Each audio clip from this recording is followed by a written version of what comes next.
Bismillahirrahmanirrahim. Assalamualaikum warahmatullahi wabarakatuh. Alhamdulillahirabbil alamin. Wassalatu wassalamu ala asyrafil anbiya'i wal mursalin wa ala alihi wa sahbihi ajma'in. Allahumma salli ala sayidina Muhammad. Allahumma salli ala sayidina Muhammad. Allahumma salli ala sayidina Muhammad wa ala ali sayidina Muhammad. La haula wala quwwata illa billah al-aliyyil azim.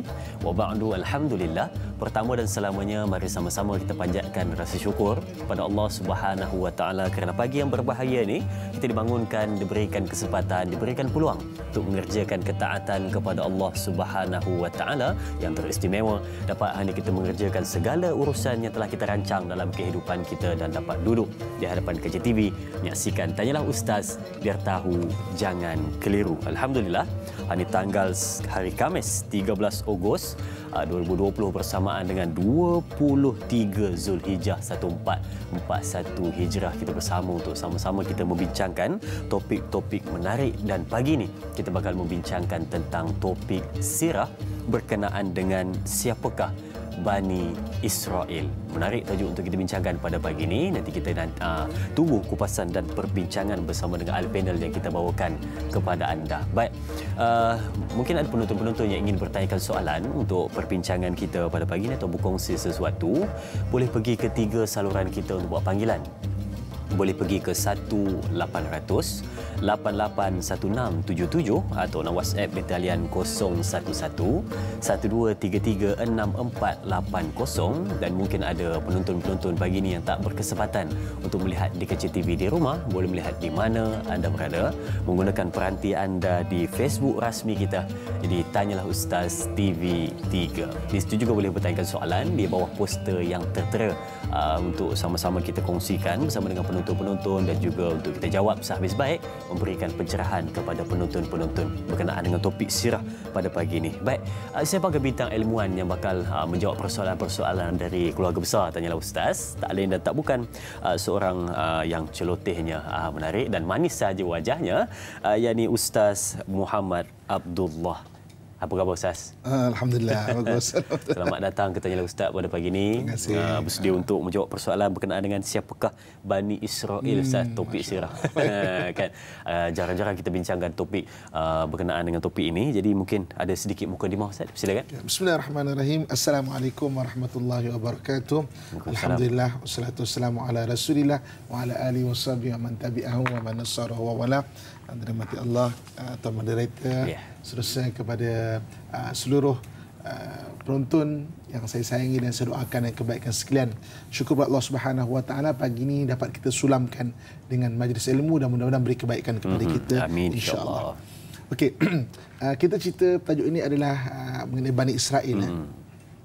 Bila kita cerita Bani Israel, kita nak cerita mengenai asal usul sejarah mereka. Jadi Bani Israel ni kita bermula dengan Nabi Ibrahim AS.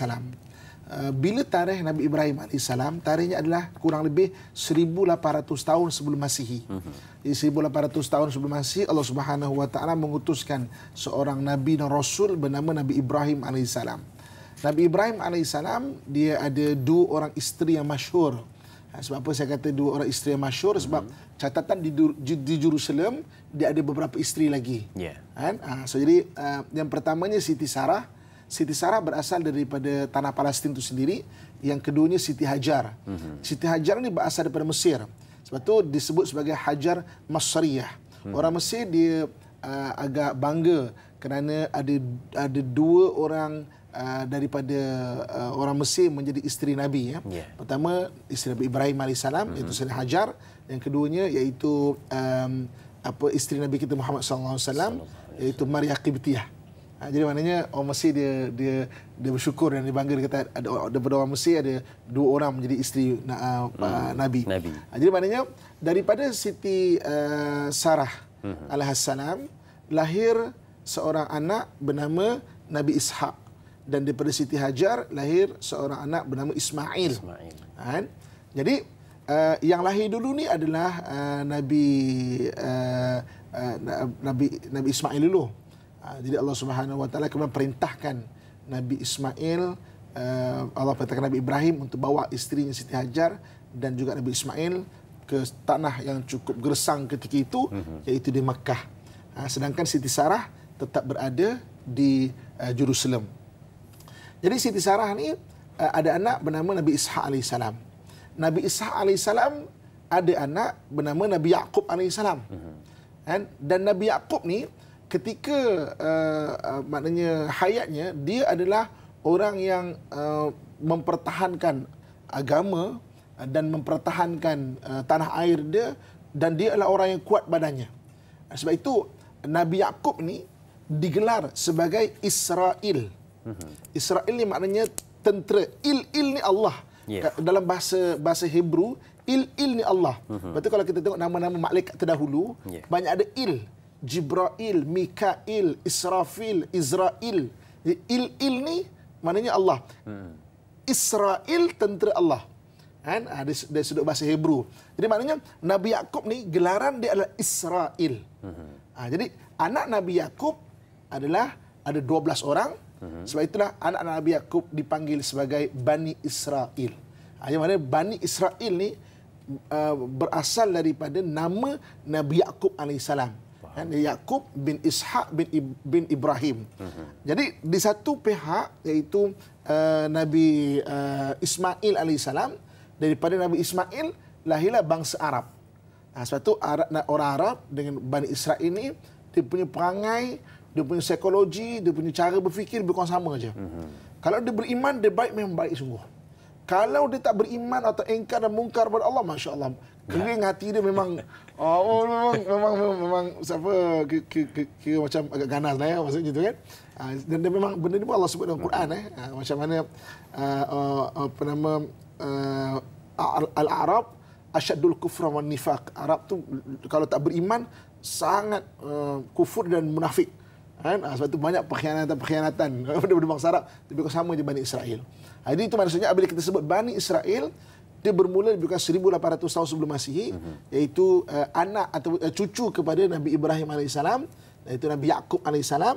Yaqub ni alias Israel, mana gelaran Israel, iaitu tentera Allah bagi bahasa Hebrew, dan anak-anak dan keturunan daripada Nabi Yaqub alaihissalam adalah dia gelar Bani Israel. Sebab itu ibu bapa kakak tuan-tuan sekalian, kalau kita ada berpeluang satu hari nanti pergi ke Palestin, pergi ke Jerusalem, lebih kurang 70 km dari Jerusalem ada satu kota dipanggil kota Hebron, ataupun dalam bahasa Arab kota Al-Khalil.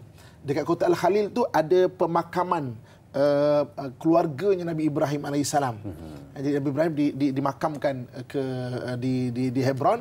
Kalau ikut ulama sirah, dua makam yang tidak ada khilaf. Nabi Adam ada khilaf, Nabi Idris ada khilaf, Nabi Nuh ada khilaf. Dua makam yang tak ada khilaf, pertama adalah Nabi kita Muhammad SAW yang berada di Madinah, yang kedua Nabi Ibrahim yang berada di Hebron. Sebab katakan contoh Nabi Nuh, tempat sini ada, Nabi Ibrahim memang kat situ je.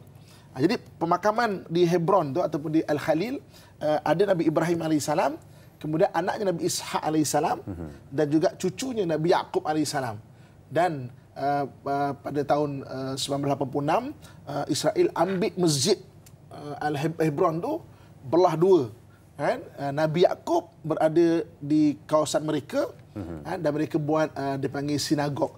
Sinagog ni macam surau atau masjid bagi istilah orang Yahudi, sinagog. Maknanya Nabi Yaqub berada di kawasan mereka, dan maknanya Nabi Ishaq berada di kawasan orang Islam.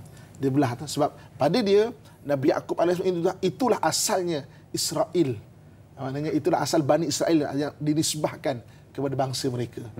Yang bila sebut Bani Israel, itu asalnya. Sebagai mukadimah dia. Dan ada juga Ustaz yang menyebutkan Israel tu adalah satu golongan yang berjalan malam, betul Ustaz? Sebab istilah kepada Nabi Yaqub alaihissalam, memang Nabi Yaqub ni kalau ikut sejarah, dia adalah orang yang kuat mempertahankan maknanya tanah air dia, kawasan tempat dia, dan agama kan. Jadi agama Islam sebab Nabi Ibrahim adalah orang pertama yang menggunakan perkataan Islam, wa nahnu lahu muslimun kan. Apa patut Islam? Itu agama yang mentauhidkan Allah Subhanahu wa taala. Sebab itu dinisbahkan Israel itu sebagai orang yang berjaga malam, macam kita guard ataupun penjaga waktu malam. Tapi perkataan itu sendiri di sudut literal maksud dia adalah tentera Tuhan. Il ni dalam bahasa Israel adalah Tuhan. atau Allah lah dalam bahasa Hebrew itu sendiri. Baik, terima kasih Ustaz untuk mukadimah berkenaan dengan perbincangan kita berkenaan dengan apakah yang dimaksudkan dengan Bani Israel. Kalau kita dapat ambil di awal tadi, Ustaz ada sebutkan kepada kita berkenaan dengan Bani Israel itu adalah berkenaan dengan tentera. Isra itu adalah berkenaan dengan tentera, dan Il itu daripada bahasa apa tadi Ustaz? Berkenaan bahasa Hebrew. Berkenaan dengan disebut sebagai Allah Subhanahu Wa Taala. Satu istilah yang patut kita fahami pada pagi ini untuk kita teruskan perbincangan kita berkenaan dengan kisah Bani Israel. Siapakah mereka? Baik, mungkin kita ada persoalan yang boleh kita ambil di Facebook Tanyalah Ustaz dari sahabat kita di Facebook Tanyalah Ustaz TV3 dari Sahziatul Sidik yang ingin bertanyakan soalan. Baik, apakah soalannya? Assalamualaikum Ustaz. Ada dua soalan di situ. Apakah keistimewaan atau nikmat yang Allah kurniakan kepada kaum Bani Israel namun mereka masih ingkar, tidak mensyukuri rezeki yang dikurniakan?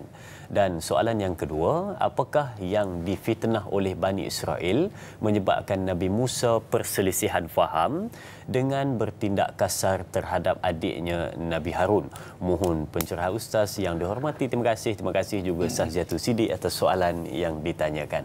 Jadi bagaimana Ustaz untuk pencerahan dua soalan ini? Soalan yang pertama ni dia berkaitan dengan surah Al-Baqarah ayat 47. Allah Subhanahu Wa Taala menyebut, A'udzubillahi minasyaitonirrajim, Ya Bani Israel uzkuru ni'mati allati an'amtu 'alaikum wa inni faddaltukum 'alal 'alamin. Wahai Bani Israel, ingatlah kamu nikmat-nikmat yang aku kurniakan kepada kamu dan aku lebihkan kamu daripada banyak tempat dekat alam ini.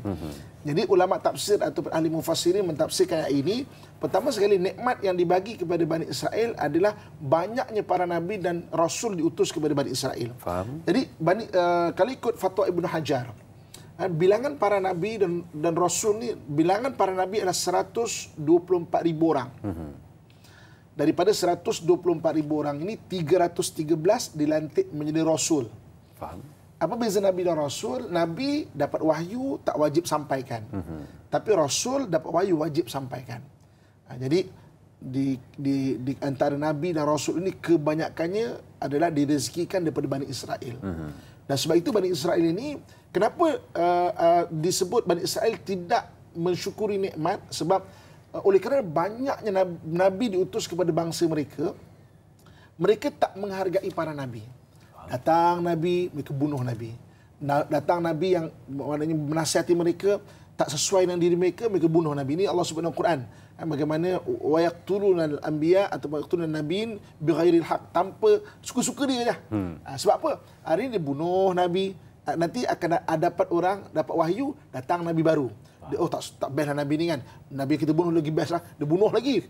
Nanti dapat wahyu, datang Nabi baru. Jadi sebab itu, dia tak mensyukuri nikmat. Nikmat yang dikurniakan oleh Allah adanya Nabi. Maknanya di kalangan bangsa mereka. Hari ini Allah sebut surah Al-Baqarah 47. Okey, berkaitan dengan soalan kedua. Okey, Nabi Musa AS.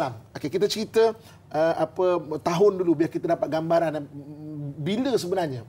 Okey, tadi kita sebut Nabi Ibrahim AS 1800 tahun sebelum Masihi. Okey. Jadi kemudian Nabi Ibrahim daripada isteri Siti Sarah dapat anak Nabi Ishak, kemudian Nabi Yakub. Nabi Yakub ada anak Nabi Yusuf AS.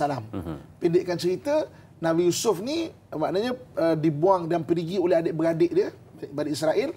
Kemudian dibawa oleh pedagang pergi ke Mesir. Pendekkan cerita, dia menjadi pembesar di Mesir. Pendekkan cerita, dia bawa seluruh keluarga dia pergi ke Mesir. Dan bermulalah zaman Bani Israel berada di Mesir. Jadi Nabi Musa ni sekitar 1400 tahun, 1300 tahun. Nabi Musa AS.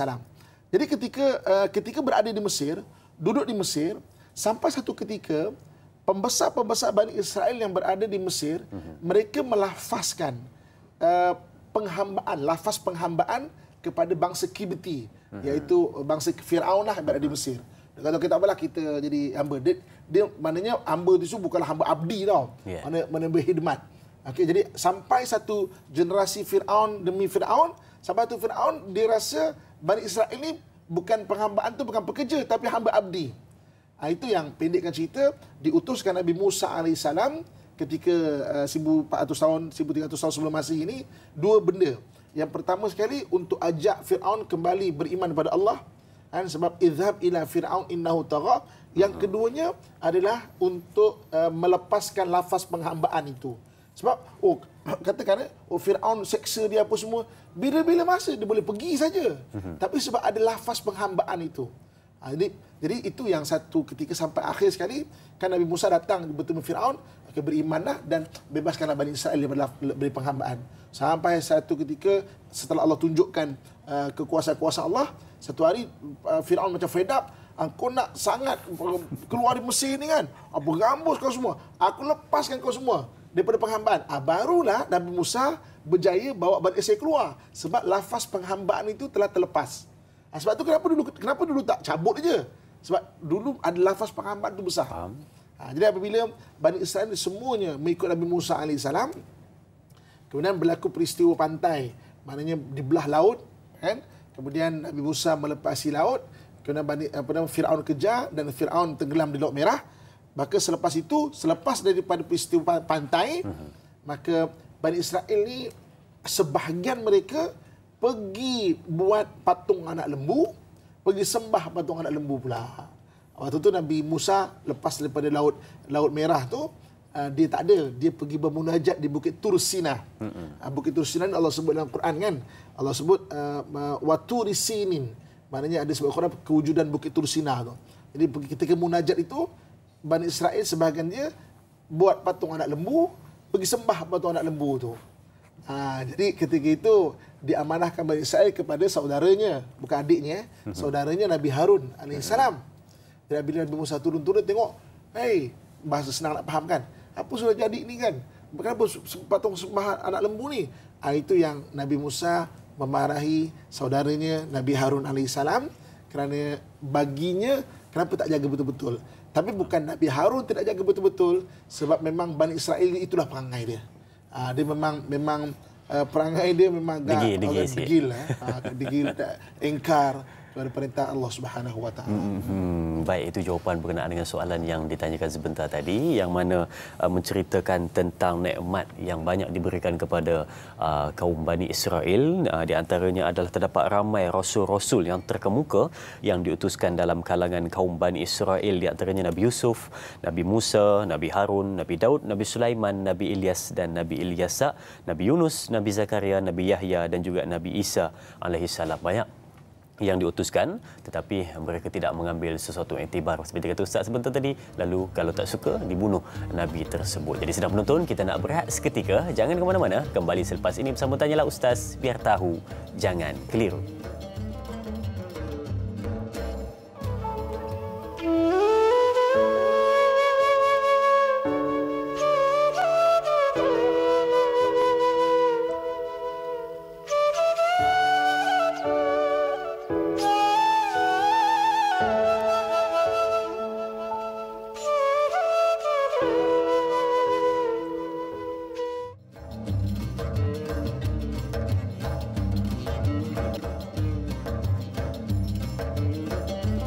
Alhamdulillah, terima kasih diucapkan kepada semua penonton setia Tanyalah Ustaz, biar tahu jangan keliru, masih setia untuk menantikan perbincangan berkenaan dengan kisah Bani Israel. Siapakah mereka? Kalau tadi dikongsikan kepada kita berasal daripada Nabi Ibrahim alaihissalam, yang mana sampai ke bawah keturunannya sehingga ke hari ini masih lagi ada. Tapi kita ada lagi perbincangan nak diberikan kepada penonton-penonton. Teruskan menanti sehingga ke penghujungnya. Dan ingat, Tanyalah Ustaz di TV3 sehingga pukul 8 pagi dan sambungan 30 minit di TV9. Baik, kita ambil soalan seterusnya di Facebook Tanyalah Ustaz TV3 dari sahabat kita, Tuan Johari Hasnah. Baik, soalannya, Assalamualaikum Ustaz dan Da'i serta semua kru yang dirahmati Allah. Ustaz, bilakah bermulanya kesesatan kaum Bani Israel dan mengapakah berlakunya kesesatan kepada kaum Bani Israel? Mohon pencerahan Ustaz biar tahu jangan keliru. Terima kasih. Terima kasih juga kepada yang bertanyakan soalan.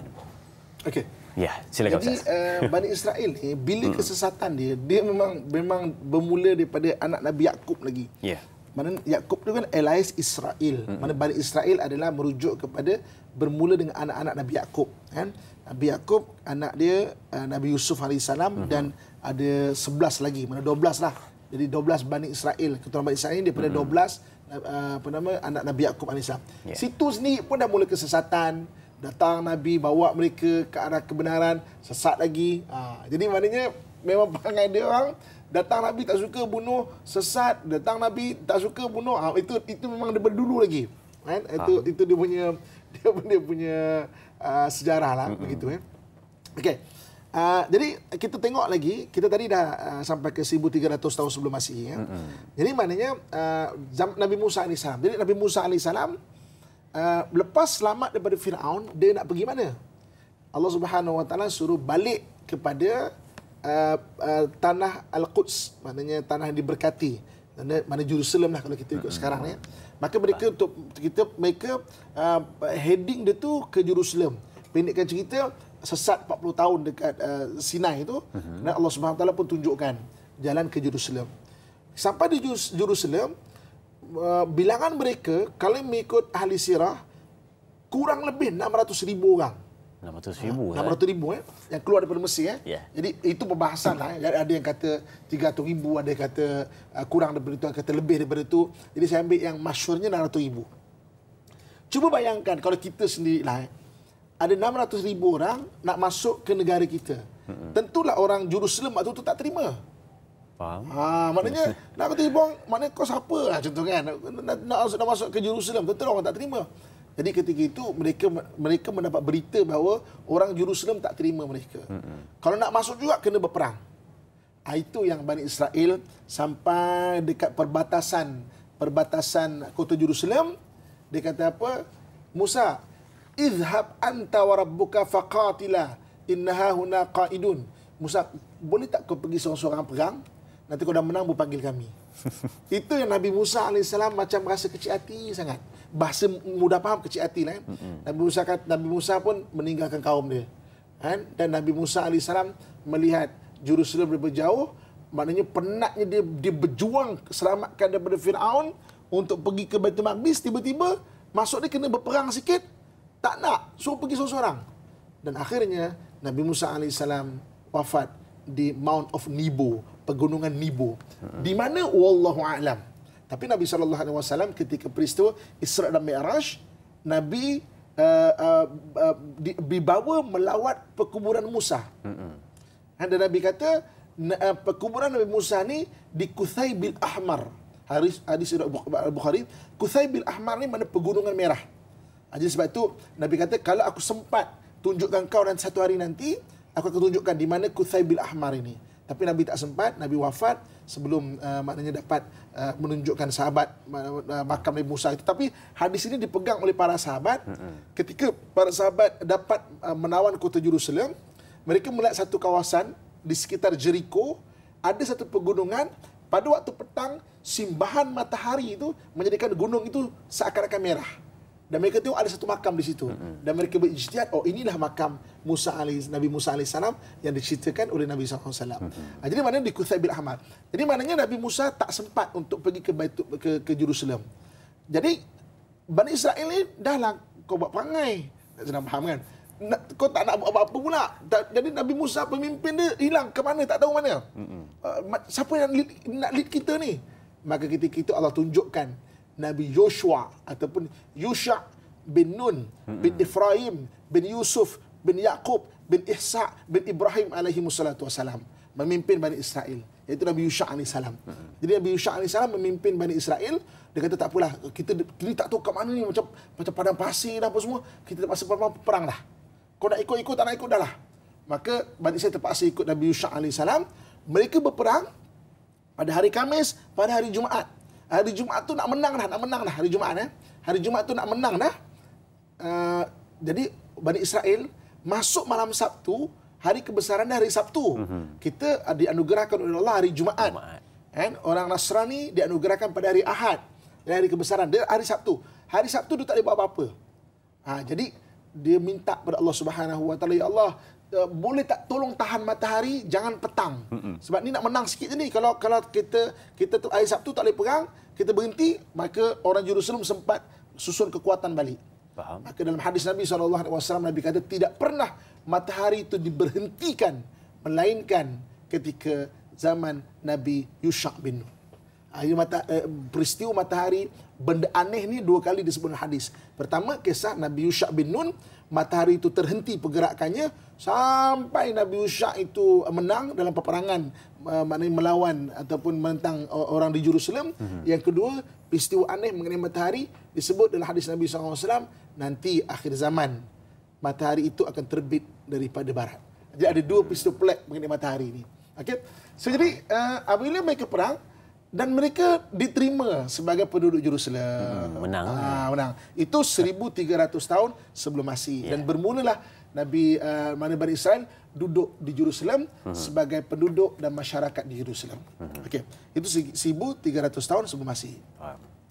Berlalu masa 1000 tahun sebelum Masih. Apa yang berlaku 1000 tahun sebelum Masih? Kalau yang menonton saya ni adalah cikgu-cikgu sejarah, kan 1000 tahun sebelum Masih ada 3000 tahun. Kita kan 2000 Masihi kan. 1000 tahun sebelum Masihi adalah perpindahan antara Bronze Age ke Iron Age. Zaman gangsa ke zaman besi. Sebab waktu tu ferrum ataupun besi ni baru ditemui.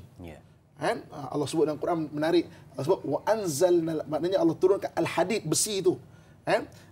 Besi itu termasuk dengan Bismillahirrahmanirrahim sampai ayat Allah turunkan besi itu 26, ayat ke-26. Tapi termasuk Bismillahirrahmanirrahim. Kalau kita tengok unsur atom dalam besi itu, unsurnya atom, kita tengok table kimia kan, 26. Masya Allah, menarik kan? Okey. Jadi 1000 tahun sebelum Masih adalah perpindahan zaman gangsa ke zaman besi. Waktu tu ada satu orang raja. Nama raja itu adalah Jalut, atau versi bahasa Inggeris dipanggil Goliath. Jadi Goliath ni dia baru temu besi, dia gairah nak cari besi sebab besi ni adalah satu metal, satu unsur yang kuat untuk buat senjata dan sebagainya. Jadi dia cari besi, akhirnya daripada kajian dia, Jerusalem ni bukit 800 meter kurang lebih daripada paras laut. Jadi maknanya Jerusalem banyak besi. Jadi dia planning untuk menyerang orang Jerusalem tanpa belas kasihan. Maknanya orang Jerusalem tanpa belas kasihan, maknanya bunuh semualah. Sebab kita nak besi tu. Maka ketika itu orang Jerusalem, kota-kota tepi itu semua dah start tombang dah. Kan? Nazar dah tombang, Haifa dah tombang. Jadi dah nak hampir kepada Jerusalem. Maka akhirnya Nabi Bani Israel mohon, ya Allah tolonglah datangkan pemimpin, ya Allah. Waktu itu pemimpin Jerusalem bukan Bani Israel lagi. Sebab Bani Israel hanya penduduk saja.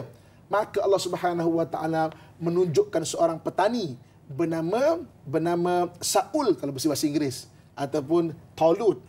Talut seorang petani saja, tapi Allah tunjukkan dia sebagai pemimpin.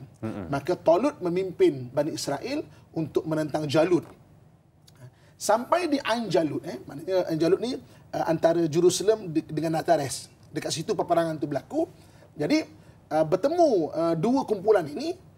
Maka yang side by side ataupun yang sama sebelah dengan Talut ini adalah seorang budak bernama Daud. Daud. Jadi Daud ni yang bantu Talut untuk melawan Jalut. Kan? Sebab tu Daud kalau versi bahasa Inggeris kita dengar kisah ini sebagai David and Goliath. Kan? Nabi Daud dan juga Jalut. Sebab apa? Ketika peperangan berlaku, maka dia side by side atau bersama-sama.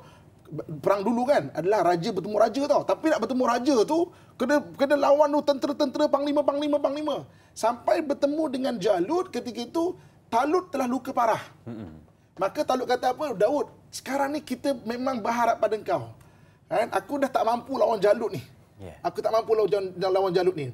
Jadi maknanya ketika itu maka Daud yang pergi berhadapan dengan Jalut, dan Daud berjaya membunuh Jalut. Sebab itu versi bahasa Inggeris David and Goliath.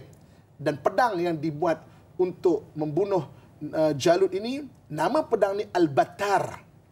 Al-Battar ini berada dalam simpanan Bani Israel sehinggalah mereka menyerahkan kepada Nabi SAW ketika perang Bani Qainuqa. Kita akan cerita kisah dia. Pedang Al-Battar, pedang Nabi Daud AS. Okey. Jadi ketika menang peperangan itu, maka bermulalah Talut dilantik menjadi pemimpin. Maksudnya apa? Dulu Bani Israel datang 1300 tahun sebelum Masih sebagai rakyat biasa. Jadi ini dia start memimpin. maka Talut mengahwinkan anak perempuannya dengan Daud. Kan? Kemudian Nabi Daud dilantik menjadi Nabi Daud alaihissalam. Daripada Nabi Daud alaihissalam orang yang hebat, berkahwin dengan anaknya Talut, maknanya anak perempuan Talut orang hebat juga. Lahir anak super hebat, Sulaiman alaihissalam. Nabi Sulaiman alaihissalam. Pada lebih kurang 1000 tahun sebelum Masihi. Maknanya Nabi Daud alaihissalam berkahwin dengan anak Talut, dapat anak iaitu Nabi Sulaiman alaihissalam. Dan Nabi Daud Talut sebagai pemimpin saja, macam pengululah. Maka ketika itu Talut wafat, dilantik Nabi Daud dan bermulalah Bani Israel menjadi raja kepada Jerusalem. Itu bermulanya bagaimana Bani Israel menjadi raja ataupun pemimpin di Jerusalem, bermula dengan zaman Nabi Daud alaihissalam. Okey, boleh kita teruskan? Baik, boleh Ustaz. Tapi Ustaz, sebelum tu saya tadi masa Ustaz cerita berkenaan dengan Talut ketika mana nak melawan Jalut tiba-tiba ada Nabi Daud alaihissalam. Nabi Daud alaihissalam adakah daripada golongan itu juga ataupun dia didatangkan? Dia adalah penduduk di Jerusalem itu. Penduduk memang di situ. Jadi apabila Talut mengumpulkan siapa nak jadi tentera, antaranya Nabi Daud alaihissalam menyertai dia. Tapi waktu tu orang tak kenal pun siapa budak ni. Faham? Orang tak kenal pun siapa budak ni. Tapi ketika berperang tu, dia yang sama-sama melindungi Talut ni. Melindungi Talut ni. Mana side by side dengan Talut tu, ke depan. Sebab nak jumpa raja, tentera panglima barulah jumpa raja. Tapi ketika dia jumpa raja tu, dia dah parah dah. Itu yang dia kata, aku tak mampu dah ni. Sekarang ni perang ini, maknanya mudah-mudahan kau dah dapat mengalahkan Jalut ini. Itu yang memang tengok keberanian Daud alaihissalam, maka dia dapat membunuh Talut pula, kan? Dengan pedangnya Abatar. Kita akan cerita pasal pedang buat nanti. Okay. Di usia muda Nabi Daud. Waktu itu belasan tahun. Belum mencecah 20 tahun umur Nabi Daud alaihissalam waktu itu. Belum 20. Belum 20. Okey. Jadi Nabi Daud alaihissalam ni kelebihan dia. Kelebihan dia, mukjizat dia adalah boleh melenturkan besi dengan tangan dia. Sebab apa? Sebab memang waktu itu adalah perpindahan zaman gangsa ke besi. Bronze Age ke Iron Age. Sebab tu antara mukjizat Nabi Daud alaihissalam, dia boleh melenturkan besi dengan tangan dia. Jadi maknanya besi-besi itu semua dia boleh buat senjata ke, buat baju besi ke apa semua dengan tangannya itu. Mana tangannya, cuba bayangkan besi ni kalau nak dilembutkan, dia perlu kepanasan sebanyak 700 darjah Celsius. Kalau besi ni nak mencair, perlukan kepanasan 1500 darjah Celsius. Boleh tak kita bayangkan betapa panasnya tangan Nabi Daud alaihissalam sehingga dengan mukjizat itu dia boleh melenturkan besi. Boleh bayanglah maksudnya Allah kurniakan kan. Macam mana tangan dia sangat ketika boleh jadi panas, melenturkan besi ni. Tapi itulah dipanggil mukjizat, kelebihan para Nabi alaihi wassalam. Okey. Baik. Jadi selepas zaman Nabi Daud alaihissalam, maka Nabi Daud telah wafat, diganti dengan anaknya Sulaiman alaihissalam. Bila tarikh Nabi Sulaiman ni 950 tahun sebelum Masihi. Waktu itu Nabi Sulaiman alaihissalam, masya-Allah, lagilah satu orang yang cukup hebat, sebab bukan saja Allah anugerahkan kepada dia boleh memerintah manusia, tetapi lebih hebat daripada ayahandanya, dia boleh memerintah jin, boleh menundukkan syaitan-syaitan, boleh boleh memahami bahasa-bahasa binatang, boleh memerintah angin. Angin boleh menjadi tunggangannya. Kita ni kan ada angin macam ni kan lembut. Macam mana angin ni molekulnya dia boleh padukan dan boleh jadi ketulan, boleh dinaik di tunggang angin tu. Kan? Rupanya angin ni tajam, boleh ketulan, dan memang teknologi sekarang ada dengan menggunakan angin boleh membelah sesuatu. Maksudnya angin tu, teknologi dia waktu tu dah ada pada zaman Nabi Sulaiman, dipadukan dan boleh ditunggangan dan boleh jadi sebagai senjata ketika zaman Nabi Sulaiman AS. 950 tahun sebelum Masihi.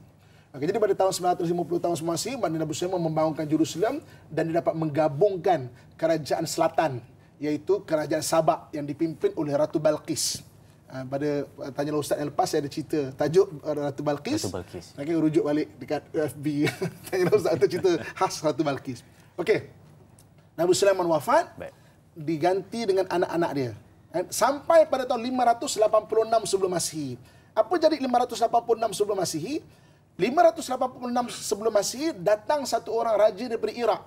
namanya Nabucodonosor. Nabucodonosor menghapuskan kota Jerusalem dan menawan seluruh Bani Israel bawa ke Iraq untuk dijadikan hamba.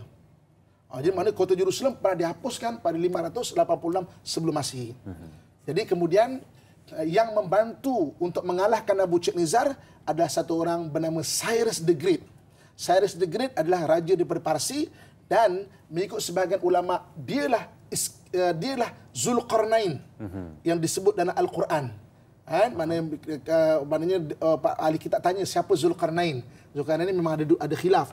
Ada kata Alexander the Great, ada kata Cyrus the Great. Tapi ramai ahli sirah Islam meyakini adalah Cyrus the Great. Sebab Cyrus the Great yang beriman kepada Allah Subhanahu Wa Taala dan membantu untuk membangunkan kota Jerusalem balik selepas dihancurkan oleh Nabucodonosor pada tahun 586 sebelum Masihi. Subhanallah. Okay. Boleh teruskan lagi? Boleh, Ustaz. Okey, berlalu masa. Yeah. Penuh masa, satu Masihi. Satu Masihi, apa yang berlaku pada satu Masihi pada Bani Israel? Satu Masihi iaitu kelahiran Nabi Isa AS. Dan pada zaman Nabi Isa AS terdapat 3 orang Nabi dan Rasul. Iaitu Nabi Isa AS, Nabi Yahya AS dan Nabi Zakaria AS. Seperti biasa Bani Israel, dia tak puas hati dengan nasihat Nabi-Nabi nak bunuh Nabi-Nabi ini. Kenapa mereka nak bunuh Nabi-Nabi ini? Sebab kalau bunuh Nabi ini nanti akan datang Nabi baru. Maka sejarah menyaksikan Nabi Zakaria digergaji kepalanya. Nabi Yahya dibunuh dan dicincang badannya. Kepalanya ada di Masjid Umawi di Syria sekarang. Tangannya disimpan oleh orang-orang Nasrani, orang-orang Nasrani Kibti, dan kemudian ketika zaman Islam, zaman Khalifah Utsmaniyah, mereka menyerahkan tangan itu, tangan Nabi Yahya ini kepada Khalifah Islam, dan Khalifah Islam menyimpan tangan itu, dan sekarang berada di Museum Topkapi di Istanbul, Turki. Tangan Nabi Yahya. Saya pernah tengok, maknanya tangan para Nabi kan jasad dia kan tak hancur kan. Memang fresh lagi tangan ini. Tangan Nabi Yahya. Kepalanya ada di Masjid Dimash. Dan Nabi Isa AS ingin dibunuh, tapi Allah Subhanahu Wa Taala angkat Nabi Isa ke langit. Dengan harapan kita bunuh 3 orang Nabi ini, maka akan ada Nabi baru. Tunggu, tak ada Nabi baru. Mereka buka kembali ajaran Nabi Isa AS. Akhirnya mereka temui bahawa Nabi Isa itu mubasyiran. Nabi Isa itu mubasyiran birasuli ya'ti min ba'di ismuhu Ahmad. Maknanya Nabi Isa AS itu hanya memberi khabar gembira datangnya Nabi akhir zaman yang namanya dalam namanya lebih kurang Ahmad. Ahmad, Muhammad, Mahmud, maknanya Ahmad yang terpuji. Mubasyiran birasuli ya'ti min ba'di ismuhu Ahmad. Surah Saf ayat ke-6. Allah SWT sebut perkara ini. Jadi mereka pun cari, okey, tak ada Nabi ni macam mana ni? Tak ada Nabi ni. Okey, mana Nabi baru ini? Mereka buka daripada catatan apa yang Nabi Isa sampaikan. Rupanya Nabi Isa kata, Nabi akhir zaman ini yub'atsu min Tihamah. Dia dilahirkan daripada tempat tanah gersang yang banyak tumbuh pokok tamar bernama Tihamah. Jadi mereka tengok dan akhirnya mereka meyakini Tihamah itu adalah Yathrib atau Madinah sekarang.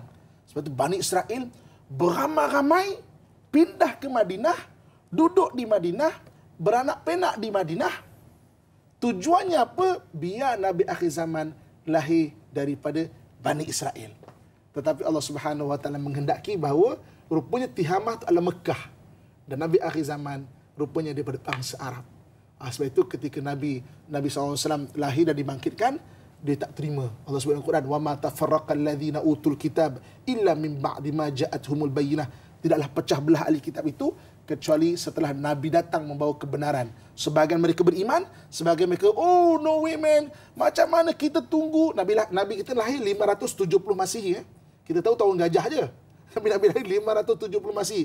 570 Masihi maknanya mereka tunggu daripada 1 Masihi sampai 570 Masihi.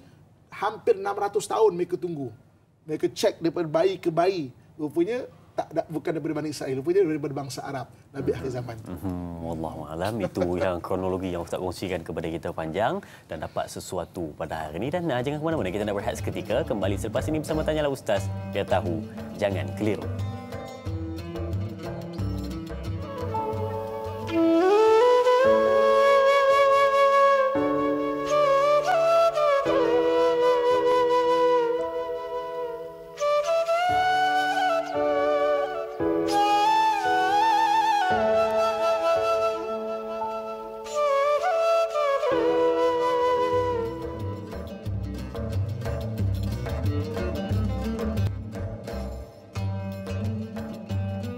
Alhamdulillah bertemu kembali bersama keluarga besar Tanyalah Ustaz untuk sama-sama kita menuntut ilmu pada pagi ini, bersemangat untuk memberikan sesuatu kepada penonton-penonton berkenaan dengan topik sirah yang kita bincangkan berkenaan dengan siapakah Bani Israel. Tadi Ustaz kongsikan kepada kita kronologi bagaimana perjalanan bermula dari Nabi Ibrahim AS dan kita tadi sampai pada kisah lahirnya Nabi Muhammad SAW yang dinantikan oleh Bani Israel setelah kewafatan Nabi Isa AS, tetapi ditunggu tak tiba-tiba, kata Ustaz, dalam mungkin lebih kurang 600 tahun, tetapi lahirnya Nabi Muhammad SAW dari bangsa Arab. Ada sambungannya sebentar lagi kita akan kongsikan, tetapi kita nak ambil dahulu persoalan dari penonton di Facebook rasmi Tanyalah Ustaz TV3 dari sahabat kita Puan Nur Hayati Ismail. Baik, soalannya, Assalamualaikum Ustaz. Ada dua soalan. Yang pertama, mengapakah kaum Bani Israel ini terlalu sombong dan menolak Islam sekeras-kerasnya? Adakah disebabkan sikap asabiyah yang menebal di kalangan orang Arab, malah sehingga kini sering terjadi perbalahan di kalangan mereka? Dan soalan yang kedua, apakah asabiyah ini dibolehkan di dalam Islam sedangkan kita diajar untuk berkasih sayang sesama manusia? Mohon perkongsian ilmu dari Ustaz. Terima kasih. Kak Yat, Bandar Tasik Puteri, Rawang, Selangor. Terima kasih Kak Yat atas soalan yang ditanyakan. Dua soalan Ustaz. Yang pertama, kenapa sombong? Yang kedua, asabiyah itu boleh ataupun tidak? Silakan. Okey, Bani Israel ni dia rasa dia sombong pertamanya kerana banyaknya nabi diutus kepada mereka. Kan, tapi banyaknya nabi diutus kepada mereka sebab mereka tu keras. Dia tu memang degil lah. Tak jadi apa juga. Tak jadi apa juga kan. Dia rasa dia sombong sebab dia rasa banyak nabi diutuskan kepada mereka. Dan memang dia memusuhi Islam sekeras-kerasnya sebab mereka menunggu Nabi akhir zaman tu dan mereka mengharapkan Nabi akhir zaman tu lahir daripada Bani Israel. Tiba-tiba Allah Subhanahu Wa Taala takdirkan Nabi akhir zaman tu lahir daripada bangsa Arab. Dan mereka tak terima. Tapi sebahagian mereka terima, sebahagian mereka masuk Islam, sebahagian mereka tak terima. Okey, sebelum kita teruskan mungkin mengenai asabiyah. Asabiyah ni satu istilah, iaitu satu orang yang dia bercerita mengempenkan mengenai taksub kepada kaum dia. Asabiyah, taksub. Taksub kepada kaumnya dengan dalam masa yang sama merendahkan kaum lain. Faham? Dalam waktu yang sama dia ada dua ciri. Taksub kepada kaum dia, dalam waktu yang sama merendah, memandang hina kaum lain. Asabiyah yang disebut oleh Nabi SAW contohnya merujuk kepada kaum Bani Israel. Yang memang kaum Bani Israel dia taksub kepada kaum dia, maknanya dia rasa kaum dia tu lebih, dalam waktu yang sama memandang hina bangsa-bangsa lain. Itulah asabiyah. Sebab tu kadang-kadang ada orang yang menggunakan asabiyah macam contoh kita dalam konteks kita kan, kita tak boleh sebut maknanya kita kena nak tolong orang bangsa kita Melayu, tak boleh sebut, itu asabiyah. Itu bukan konsep asabiyah. Konsep asabiyah yang disebut dalam Quran adalah merujuk, dalam hadis Nabi SAW merujuk perangai Bani Israel, dan siapa-siapa yang ada perangai itu asabiyah. Mana taksub pada kaum, kita ni memang baguslah, gen kita baguslah. Dan waktu yang sama pandang rendah orang lain, itulah asabiyah. Tapi Islam mengiktiraf kita sayang dan membangunkan kaum kita. Contoh, sebab itu dalam para sahabat sendiri ada menisbahkan nama mereka dengan kaum-kaum mereka. Contoh macam Abu Sa'id Al-Ghifari, Abu Dhar Al-Ghifari daripada bangsa Ghifar, Salman Al-Farisi daripada bangsa Farsi. Ulama-ulama Islam ada Jalaluddin Ar-Rumi daripada Rom. Maknanya mereka menisbahkan dengan bangsa mereka. Jadi tapi tak menyebabkan mereka sombong dan waktu yang sama memandang hina bangsa lain. Jadi ini yang ditekankan Nabi SAW. Sebab tu bangsa Arab ni dah ada potensi untuk jadi macam tu Nabi pesan awal-awal.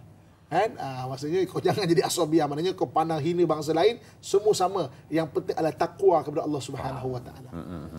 Baik. Okey, kita sambung kita punya perjalanan tadi. Jadi Nabi SAW lahir pada tahun 570 Masihi.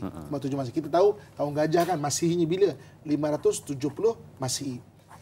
Jadi Nabi SAW mendapat wahyu pada tahun 610 Masihi. 610 Masihi, peristiwa cukup terkenal. Nabi duduk di Gua Hira dan datang Jibril membawa wahyu pertama. Iqra bismi rabbikal ladzi khalaq. Khalaqal insana min 'alaq. Iqra wa rabbukal akram alladzi 'allama bil qalam 'allamal insana ma lam ya'lam. Itu wahyu pertama dan dilantik Nabi menjadi nabi. Kemudian 3 tahun selepas itu, ketika Nabi sedang berselimut duduk, ya ayyuhal muddathir kum fa'anzir, ya ayyuhal muzammil qumil laila illa qalila. Jadi maksudnya ayat-ayat ini adalah satu ayat yang dilantik Nabi menjadi Rasul. Maksudnya apa? Nabi dapat wahyu dah wajib kena sampaikan. Dan bermula Nabi berdakwah. Kan? Mula-mula ditentang oleh orang Quraisy dan ahli kitab. Tapi ahli kitab melihat ada ciri-ciri kenabian pada tubuh badan Nabi SAW, watak dan apa yang disampaikan oleh Nabi SAW. Jadi sebahagian ahli kitab beriman, sebahagian ahli kitab ingkar dan mungkar dan tidak menerima kenabian Nabi SAW. Jadi ibu kakak, tuan-tuan sedang penonton yang saya sayangi dan saya doakan kebaikan sekalian. Jadi ketika berada di kota Mekah dan sebahagian daripada ahli kitab beriman, kemudian pendekkan cerita Nabi berhijrah. Nabi berhijrah ke Madinah 622 Masihi. 622 Masihi Nabi berhijrah ke Madinah. Okey. Sampai di kota Madinah, orang Arab Quraisy ni memang tak suka Nabi dan memang nak serang Madinah lah. Yeah. Jadi sampai di Madinah, Nabi gabungkan beberapa golongan. Pertama sekali, Nabi gabungkan orang-orang Arab. Dulu orang Arab di Madinah ni ada suku kaum Aus dan Khazraj. Dan mereka berperang beratus tahun dah berperang. Tak boleh nak baik-baik berperang je.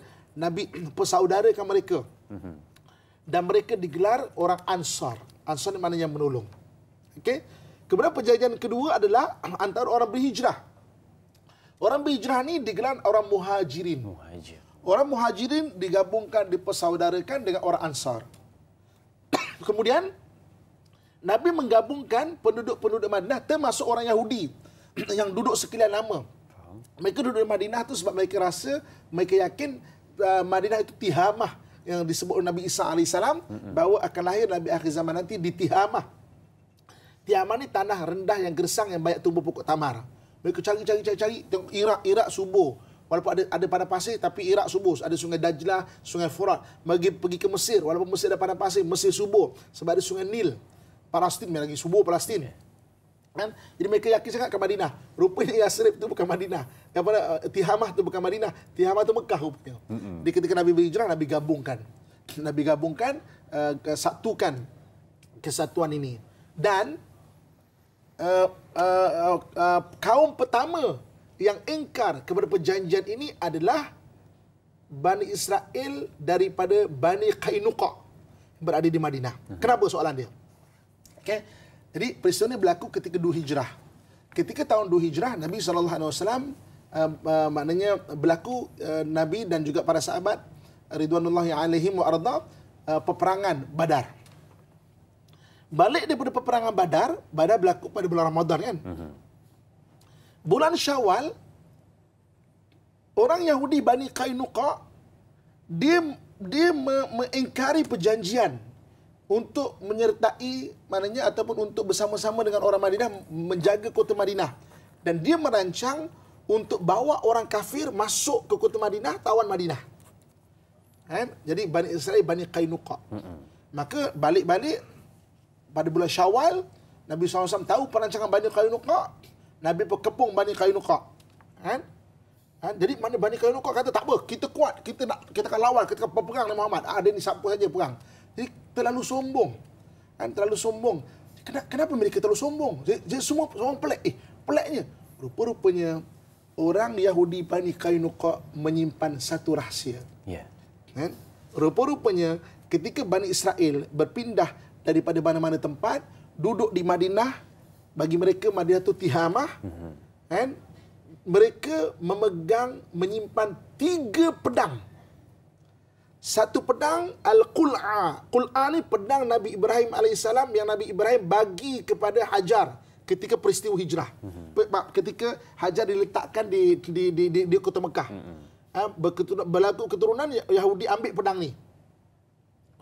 Yang keduanya Al-Battar. Al-Battar ni tadi pedang yang Nabi Daud AS bunuh Jalut. Dan pedang Al-Battar ni disebut Saifun Nabi. Pedang Nabi, Saiful Anbiya. Sebab apa? Pedang Al-Battar ni tertulis 9 nama para Nabi. 9 nama para Nabi. Nabi Musa, Nabi Harun, Nabi Dawud, Nabi Sulaiman, Nabi Yusha, Nabi Isa, kemudian Nabi Muhammad SAW. Okey, Nabi Musa, Nabi Harun, Nabi Yusha, Nabi Sulaiman, Nabi Dawud. Kan? Kemudian sekejap, saya ada catatan di semalam tu. Kan? Maknanya 9 orang Nabi.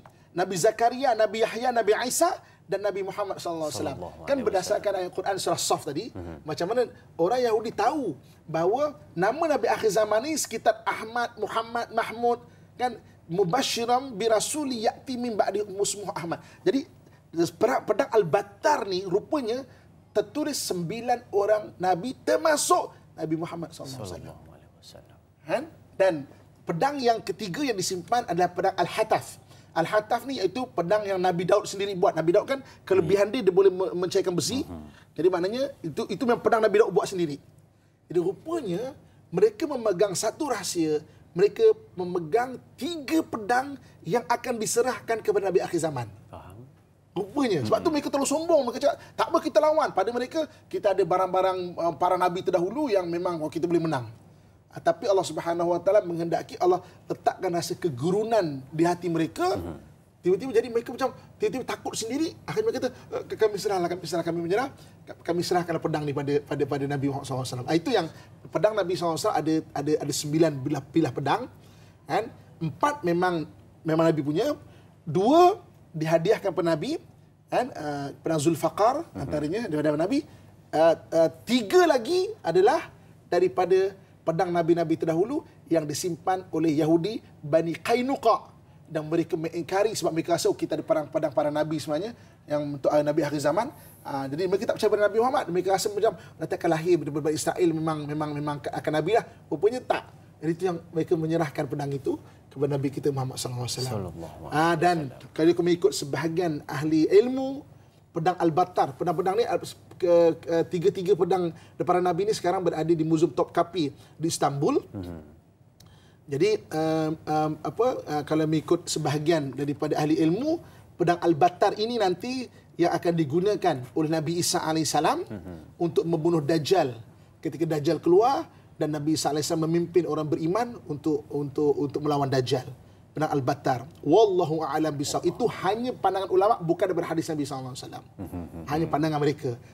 Pedang Al-Battar ni dipanggil Saifun Nabi. Memang sebab pedang memang daripada zaman Nabi Daud AS. Kan? Nabi SAW ketika hijrah 622 Masihi. Kan? Nabi Daud AS 1000 tahun sebelum Masihi. Maknanya 1500 tahun. Pedang tu disimpan. Nabi Daud AS 1500 tahun. Pedang tu disimpan.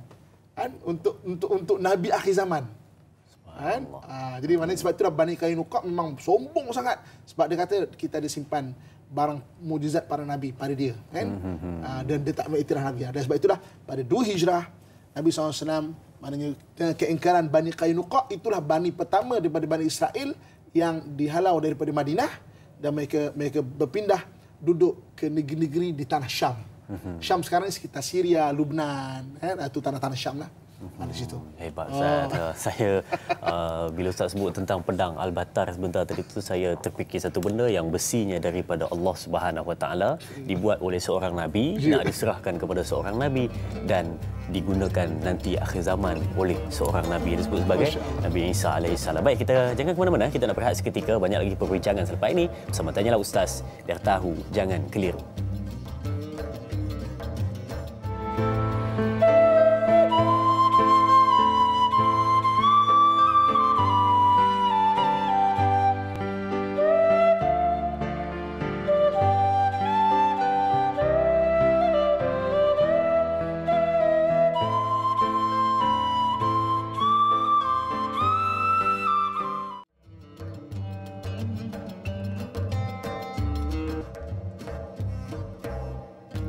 Subhanallah, hebat penonton-penonton setia Tanyalah Ustaz masih bersama. Dan satu benda yang menarik kita belajar pada hari ini berkenaan dengan siapakah Bani Israel. Kalau kita perhatikan penceritaan sebentar tadi, yang mana di ujungnya kita berhenti pada kisah Nabi Muhammad SAW yang diserahkan 3 pedang yang disimpan oleh Bani Israel, yakni dari Bani Qainuqa.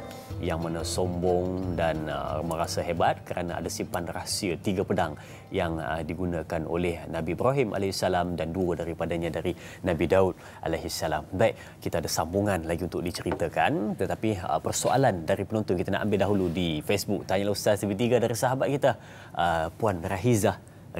Baik. Assalamualaikum Ustaz dan Dai. Soalan saya, apakah di antara janji-janji Allah Subhanahu Wa Taala yang diingkari oleh kaum Bani Israel sehingga mereka dimurkai dan sesat selama 40 tahun di padang pasir Sinai? Terima kasih Ustaz untuk mohon penjelasan. Kak Zah Ceno Pahang. Terima kasih Kak Zah, soalan berkenaan dengan apa orang kata kemungkaran yang dilakukan sehingga Allah sesatkan mereka selama 40 tahun. Silakan. Okey. Jadi kita balik pada zaman Nabi Musa AS. Ya. Tadi ini zaman Nabi Musa. Zaman Nabi Musa. Maknanya 1400 ke 1300 tahun sebelum Masihi. Okey, jadi maknanya Nabi Musa AS dapat membawa Bani Israel keluar daripada Mesir. Okey. Tapi satu benda kita kena faham, tak semua yang mengikut Nabi Musa AS adalah orang yang betul-betul beriman. Tak semua. Ada di antara mereka dan banyak di antara mereka sebenarnya sebab dah tak tahan dengan Firaun. Faham. Jadi maksudnya bukan semua yang memang kita beriman pada Allah, tak semua. Jadi sebab itu apabila mereka melintasi Laut Merah dan Firaun dah dihapuskan oleh Allah Subhanahu Wa Taala di Laut Merah, maka sampai di semenanjung Sinai. Semenanjung Sinai, jadi Nabi Musa sampai di bukit semenanjung Sinai ini ada satu bukit bernama Bukit Tursina, kan? Di Bukit Tursina tu, jadi Nabi Musa AS pun kata okey, cuma tunggu aku nak bermunajat, apa direction kita nak buat ni apa. Jadi Nabi Musa pun naik ke Bukit Tursina bermunajat kepada Allah Subhanahu Wa Taala, dan ketika itu sebahagian Bani Israel membuat patung anak lembu, disembahnya patung anak lembu tu. Jadi kita kata apa Bani Israel? Sebab apa kita kena faham bahawa yang ikut tak semua yang beriman tau, yang betul-betul beriman tak semua. Sebahagiannya mereka kata fed up dengan Firaun dia lah, nasib baiklah dia Musa, kita ikut dia lah. Sebab tu kadang-kadang maknanya dia memang tak, sebab tu dia engkar balik kepada Allah Subhanahu Wa Taala. Tapi dia lupa, dia tengok mukjizat Nabi Musa macam mana ketika menentang Firaun tu, macam-macam mukjizat mereka ada ditunjukkan. Maknanya kan bertukar air jadi darah untuk ketika nak menundukkan Firaun tu kan. Laut terbelah. Benda tu dia lupa. Bayangkan kita kan orang Melayu contohnya kan. Kita tak ada nabi diutus kepada kita. Pendakwah saya datang, kita dengar pun kita boleh beriman. Dia tengok benda mukjizat pun tak beriman. Boleh tak bayangkan dia punya Dia degil tu. Dia degil tu kan. Dia tengok mukjizat pun tak beriman. Kita mana orang belah timur ni kan, datang pendakwah cerita pasal keimanan, beriman. Dia diutuskan nabi pun tak beriman. Masya-Allah. Okey. Jadi maknanya bila kenapa dia disesatkan ketika diturun dan keengkaran Bani Israel tu, ada je tak bersyukur. Waktu tu mereka dalam perjalanan pemusafiran, dulu mana ada kedai-kedai makan tepi-tepi jalan, tak ada. Jadi macam mana cara mereka makan sebanyak beratus ribu orang tu, Allah turunkan manna wa salwa, hidangan-hidangan daripada langit. Itu pun dia kata, tak ada makanan lain ke? Bayang, ini perjalanan kita tak tahu. Dulu bukan ada peta, bukan ada GPS, bukan apa, mana direction dia, hanya bergantung oleh Musa, hari-hari makan manna wa salwa ni, tak ada makanan lain ke? Itu yang Allah SWT sesatkan mereka selama 40 tahun. Yatihu fil ard. Sebab tu yatihu fil ard. Yati ni maknanya sesat 40 tahun di Tursina itu. Sampai Nabi Musa tu tua dah. Bayangkan Nabi Musa tu sampai tua dah. Itu yang bila sampai ditunjukkan semua dah taubat lah. Taubat ditunjukkan jalan untuk pergi ke Baitul Maqdis, sampai di perbatasan Baitul Maqdis, lebih spesifik lagi di Jericho. Di Jericho ketika itu mereka tahu kena perang pula. Musa, kau pergi seorang-seorang lah. Waktu tu Musa tua dah. Kau pergilah seorang-seorang. Akhirnya Musa kata macam tekilan sangat. Dia pergi seorang-seorang. Dia tengok Baitul Maqdis berjauh dah. Aku sampai sinilah Tuhan. Dan Allah wafatkan Musa di situ. Dan Musa tak sampai Baitul Maqdis. Nanti Nabi Yushab pimpin balik. Jadi kenapa soalannya disesatkan? Memang keengkaran dia tu. Tidak bersyukur dia tu. Sebab tu iktibar kita pertama, hidup jangan tak bersyukur lah. Kalau tak bersyukur, kita tak akan nampak nikmat Allah SWT bagi kepada kita. Kita ni hidup di lautan nikmat. Kan? Tapi kalau tak bersyukur, kita akan nampak masalah je kita akan nampak. Sedangkan kita hidup di lautan nikmat. Positive mental adalah attitude. Kan? Kalau orang ada attitude positive mental, dia adalah orang yang positif. Tapi orang kalau negative mental attitude, dia attitude, cara berfikir attitude tau. Nak saya fikir attitude. Maksud, kalau dia memang attitude dia negatif je hidup dia. Dia akan dapat benda buruk je. Lepas tu kita kena ubah cara berfikir. Dan Bani Israel sampai sekarang, saya kalau bawa orang pergi ke Jerusalem, saya selalu bawa orang pergi Jerusalem. Jadi kalau jemaah saudara, saya selalu beli buku-buku yang tulisan daripada orang Yahudi sendiri. Yeah. Orang Yahudi sendiri menulis tau. Dia kata dalam darah kita ni, kita Yahudi maknanya Yahudi tulisan buku dia memang ada darah pengecut. Sebab kita selalu diburu, jadi kita memang jadi penakut. Dia memang Yahudi memang penakut. Dan Quran Allah sebut kan Quran sebut kisah orang Yahudi ni ithaqaltum fil ard. Dia tu penakut. Kalau nak ajak perang dia tak berani. Dan sampai sekarang sebenarnya tau. Yahudi kalau kita pergi ke immigration Yahudi, dia tak berani pandang mata kita ni. Dia akan lari macam tu. Ada Quran sebut, dan dia pun mengakui psikologi dia, attitude dia tu tak berani, penakut sebenarnya, kan? Lepas tu dia invent banyak benda-benda dan dia by proxy. Mana dia buat benda orang lain buat. Bukan dia sendiri ke depan. Okay, aku bayang kau buat macam tu. Okey, itu yang menariknya. Dan jawapan pada soalan tu. Baik, terima kasih Ustaz pencerahan berkenaan dengan soalan yang ditanyakan sahabat kita berkenaan dengan kisah tadi, kenapa kemungkaran yang dilakukan sehingga disesatkan 40 tahun oleh Allah Subhanahu Wa Taala sampai itu Nabi Musa menantikan bila mana selesai sesatnya itu. Baik, Ustaz, mungkin kita ada selingan sikit berkenaan dengan tadi Ustaz ada cerita berkenaan dengan Nabi Muhammad sallallahu alaihi wasallam yang mana Bani Israel cukup marahlah bila mana tunggu Nabi akhir zaman yang lahir bukanlah dari kalangan kaum Bani Israel tapi dalam bangsa Arab keturunan Quraisy. Mungkin ada penonton-penonton tertanya juga kenapa dipilih dalam bangsa Arab dan juga dari keturunan Quraisy. Ustaz, silakan. Untuk jawapan yang sebenar, wallahu a'lam bisawab. Mana Allah dah memilih daripada keturunan Nabi Ibrahim alaihissalam daripada jaluran bangsa Arab. Okey. Jadi kita tengok kita balik 1800 tahun sebelum Masihi. Kita balik 3000 tahun lepas sebelum Masihi. Jadi Nabi Ibrahim alaihissalam ada dua orang isteri, satu yang masyhur satu Siti Sarah, satu Siti Hajar. Daripada Siti Hajar lahir bangsa Arab, daripada Siti Sarah lahir Bani Israel. Okey, daripada Bani Israel ribuan nabi daripada Bani Israel. Daripada Siti Hajar hanya 4 orang nabi saja daripada bangsa Arab. Bangsa Arab ada 4 orang nabi saja. Siapa dia? Nabi Hud alaihissalam, makamnya berada di Yaman. Nabi Saleh alaihissalam, makamnya berada di Mesir. Nabi Shu'aib alaihissalam, makamnya berada di Jordan. Dan Nabi kita Muhammad sallallahu alaihi wasallam, makamnya berada di Madinah. Jadi daripada jaluran Nabi Siti Hajar ada 4 orang nabi saja. Jadi kenapa Allah memilih bangsa Arab? Wallahu alam bisawab. Hikmahnya Allah Subhanahu Wa Taala tahu, tapi maksudnya kemuliaan Allah nak pilih siapa, Allah boleh pilih siapa. Lepas tu Nabi Muhammad sendiri dia bukan membawa kepada orang mana taksub kepada bangsa Arab. Sampai dia kata maknanya inna akramakum indallahi atqakum. Maknanya orang yang maknanya dipilih oleh Allah di kalangan kamu adalah orang yang paling bertakwa. Tak kisah ke bangsa Habsyi, bangsa Habsyi itu dinisbahkan kepada bangsa Bilal. Bilal ni orangnya gelap daripada bangsa Afrika yang gelap yang gelap. Itu pun kalau dia bertakwa dia lebih baik di sisi Allah Subhanahu Wa Taala. Jadi maknanya Nabi sih membawa pemahaman bahawa semua kita sama yang penting adalah bertakwa. Sebab tu disebut wali Allah. Wali Allah ni orang rapat kepada Allah dan diberi kelebihan-kelebihan.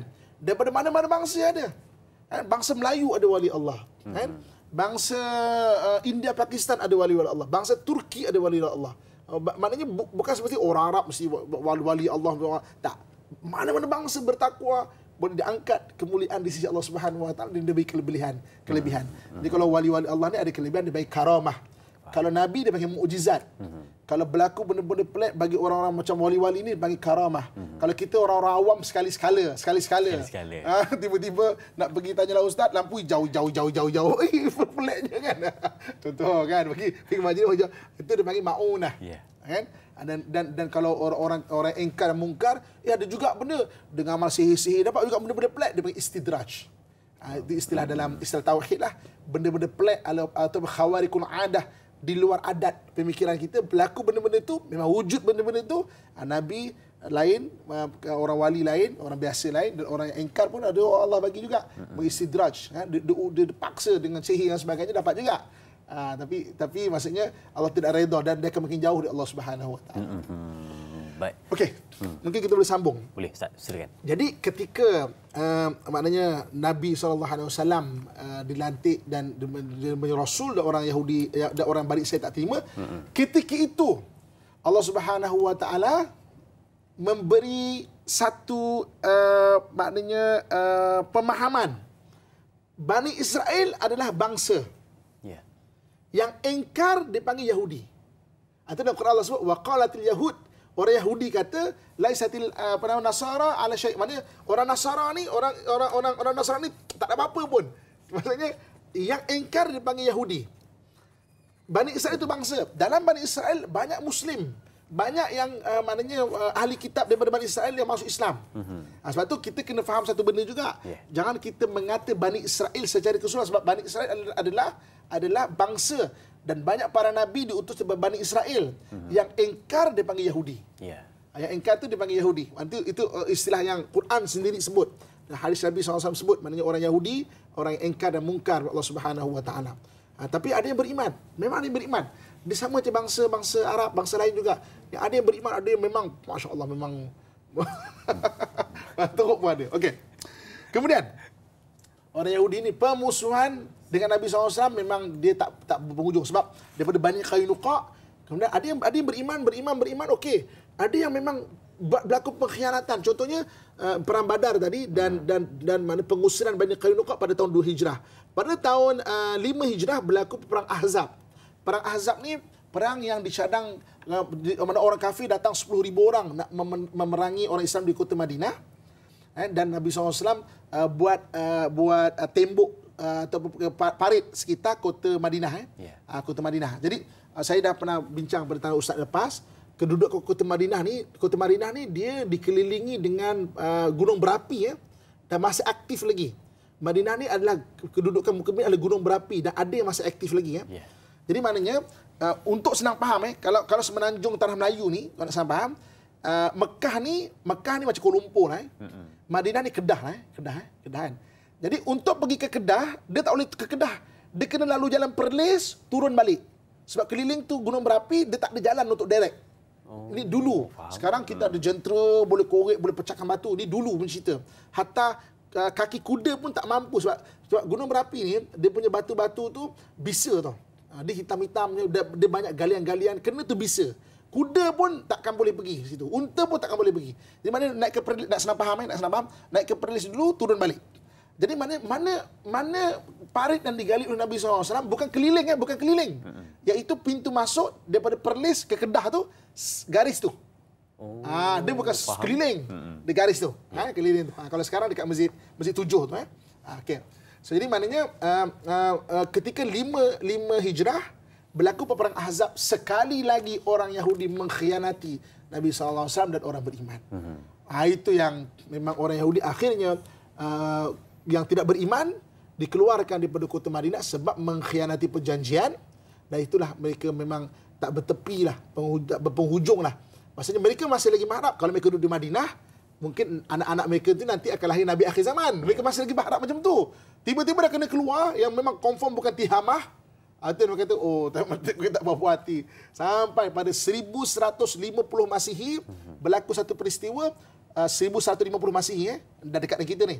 Maksudnya pernah orang Yahudi cuba untuk mencuri jasad Nabi SAW yang berada di Madinah. Jadi maknanya ada satu peristiwa orang Yahudi daripada Maghribi.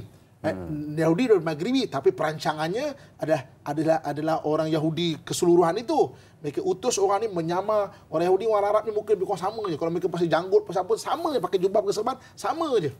Bukan sama je, bukan tasbih ya. Dia bukan sama je. Sebab muka dia memang bangsa yang sama. Maknanya daripada keturunan Nabi Ibrahim, dan memang maknanya mak lain je. Susah nak camnya. Susah nak cam. Orang Yahudi banyak peristiwa. Contoh macam peristiwa Syria. Pernah dulu orang Yahudi, ini baru ni. Maknanya satu orang Yahudi menyamar jadi orang Syria sampai dah masuk naik ke ranking tentera dia sebab penyamar, dan memberi maklumat kepada Israel sampai tertawannya Golan, pegunungan Golan tu. Kan dia rancang, dia kata okey, kita untuk tentera kita ni kita tanamkan pokok kayu putih eucalyptus, pokok kayu putih tu Rupanya kayu putih itu sebagai tanda tempat tentera. Jadi Israel datang bom. Satu hari tombang Bukit Golan tu. Jadi maknanya pernah orang Yahudi ni dia menyamar, dia mungkin macam orang Arab. Jadi maknanya balik pada 1150 Masihi, dia pernah datang ke Madinah dan dia menyamar sebagai penduduk Madinah, orang alim. Dia gali daripada rumah dia tu menuju ke makam Nabi SAW. Kalau sekarang, mana rumah dia tu? Dekat tepi belakang perkuburan Baqi'. Baqi' kalau siapa biasa pergi Madinah, cuma yang kita rindu Madinah sekarang tak boleh pergi kan. Mekah, Madinah, mudah-mudahan tak lama lagi Allah bagi izin balik. Maknanya Baqi' tu, belakang tu sikit itu rumah dia. Dia gali itu menuju ke makam Nabi. Dah nampak kaki Nabi SAW, lewat sehari jasad Nabi SAW mulia akan dicuri oleh orang-orang Yahudi.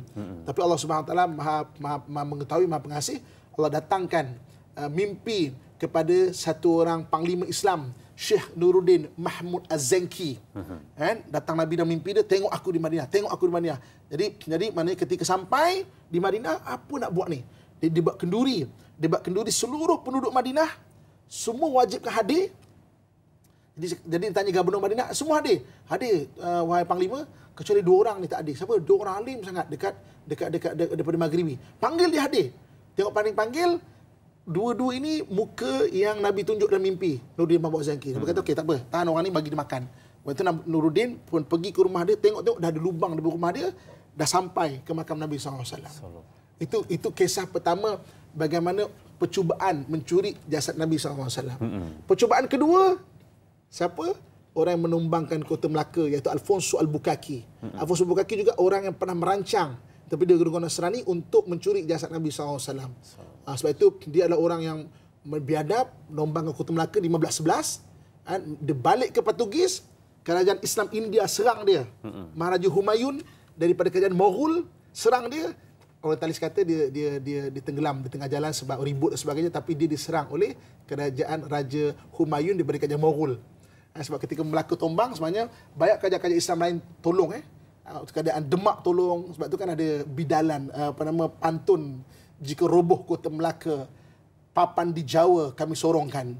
Jika sungguh apa dikata, jiwa dan raga kami korbankan. Maknanya kan ada bila pantun, maknanya tombang kota Melaka, mana kerajaan Demak tak tolong. Jadi balik Portugis, kerajaan Humayun India, mana serang dia. Tapi orang tadi kata tenggelam, ribut apa semua, tapi sebenarnya diserang oleh kerajaan Humayun India. Jadi maknanya pernah Yahudi nak cuba mencuri jasad Nabi SAW dan diselamatkan oleh Syekh Nuruddin Mahmud Az-Zanki 1150 Masihi.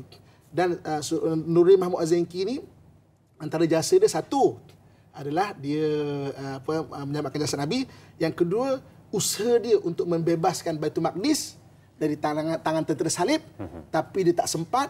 Dia syahid pada 1174 Masihi dan perjuangannya disambung oleh anak muridnya Salahuddin Al-Ayyubi.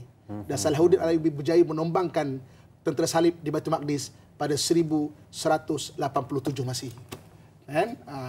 Itu macam mana perjalanan kan. Dan menarik dia satu lagi Nuruddin Mahmud Az-Zanki bernazar, kalau aku berjaya tombangkan Baitul Maqdis, aku akan letakkan satu tanda, iaitu mimbar. Mimbar ni dibuat daripada 16,000 kepingan kayu, dipasak dan ditanggam. 16,000 kepingan kayu. Teknologi kayu ketika itu hanya ada satu tempat saja bangsa Muslim yang ada teknologi ketika itu. Siapa dia? Bangsa Melayu. Sebab itu catatan daripada Baitul Maqdis, di bawah Masjid Aqsa ada satu maktabah atau perpustakaan yang dipanggil Maktabah Hittiniyah. Lebih 1,5 juta kitab dan catatan ada di situ. Saya pernah masuk dekat situ, catatan-catatan. Jadi kita pun tak tahu sejarah bangsa kita, tapi mimbar Al-Aqsa daripada kayu ketika itu, yang ada teknologi kayu ada bangsa Melayu, dan bunga-bunga dekat mimbar Al-Aqsa itu adalah bunga-bunga daripada Nusantara, awan larat dan sebagainya.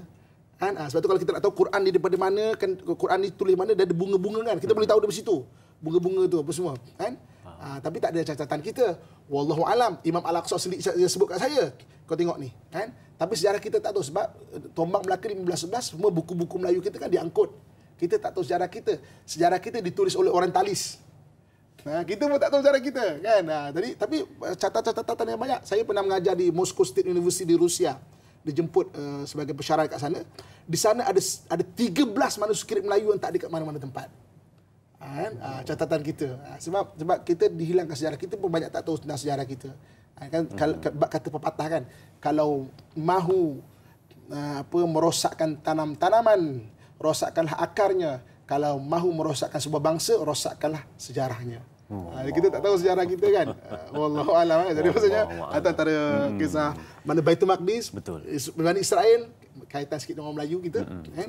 Dan mungkin kita sambung lagi insya-Allah. Itu satu benda yang menarik untuk kongsikan kepada kita, dan saya yakin penonton-penonton pun masih lagi bersemangat dan berkobar-kobar nak menantikan apakah perjalanan cerita untuk seterusnya berkenaan dengan kisah Bani Israel ini. Tapi kita berhenti dahulu di sini di TV3 dan saksikan sambungan 30 minit di TV9. Teruskan menonton Tanyalah Ustaz, biar tahu, jangan keliru.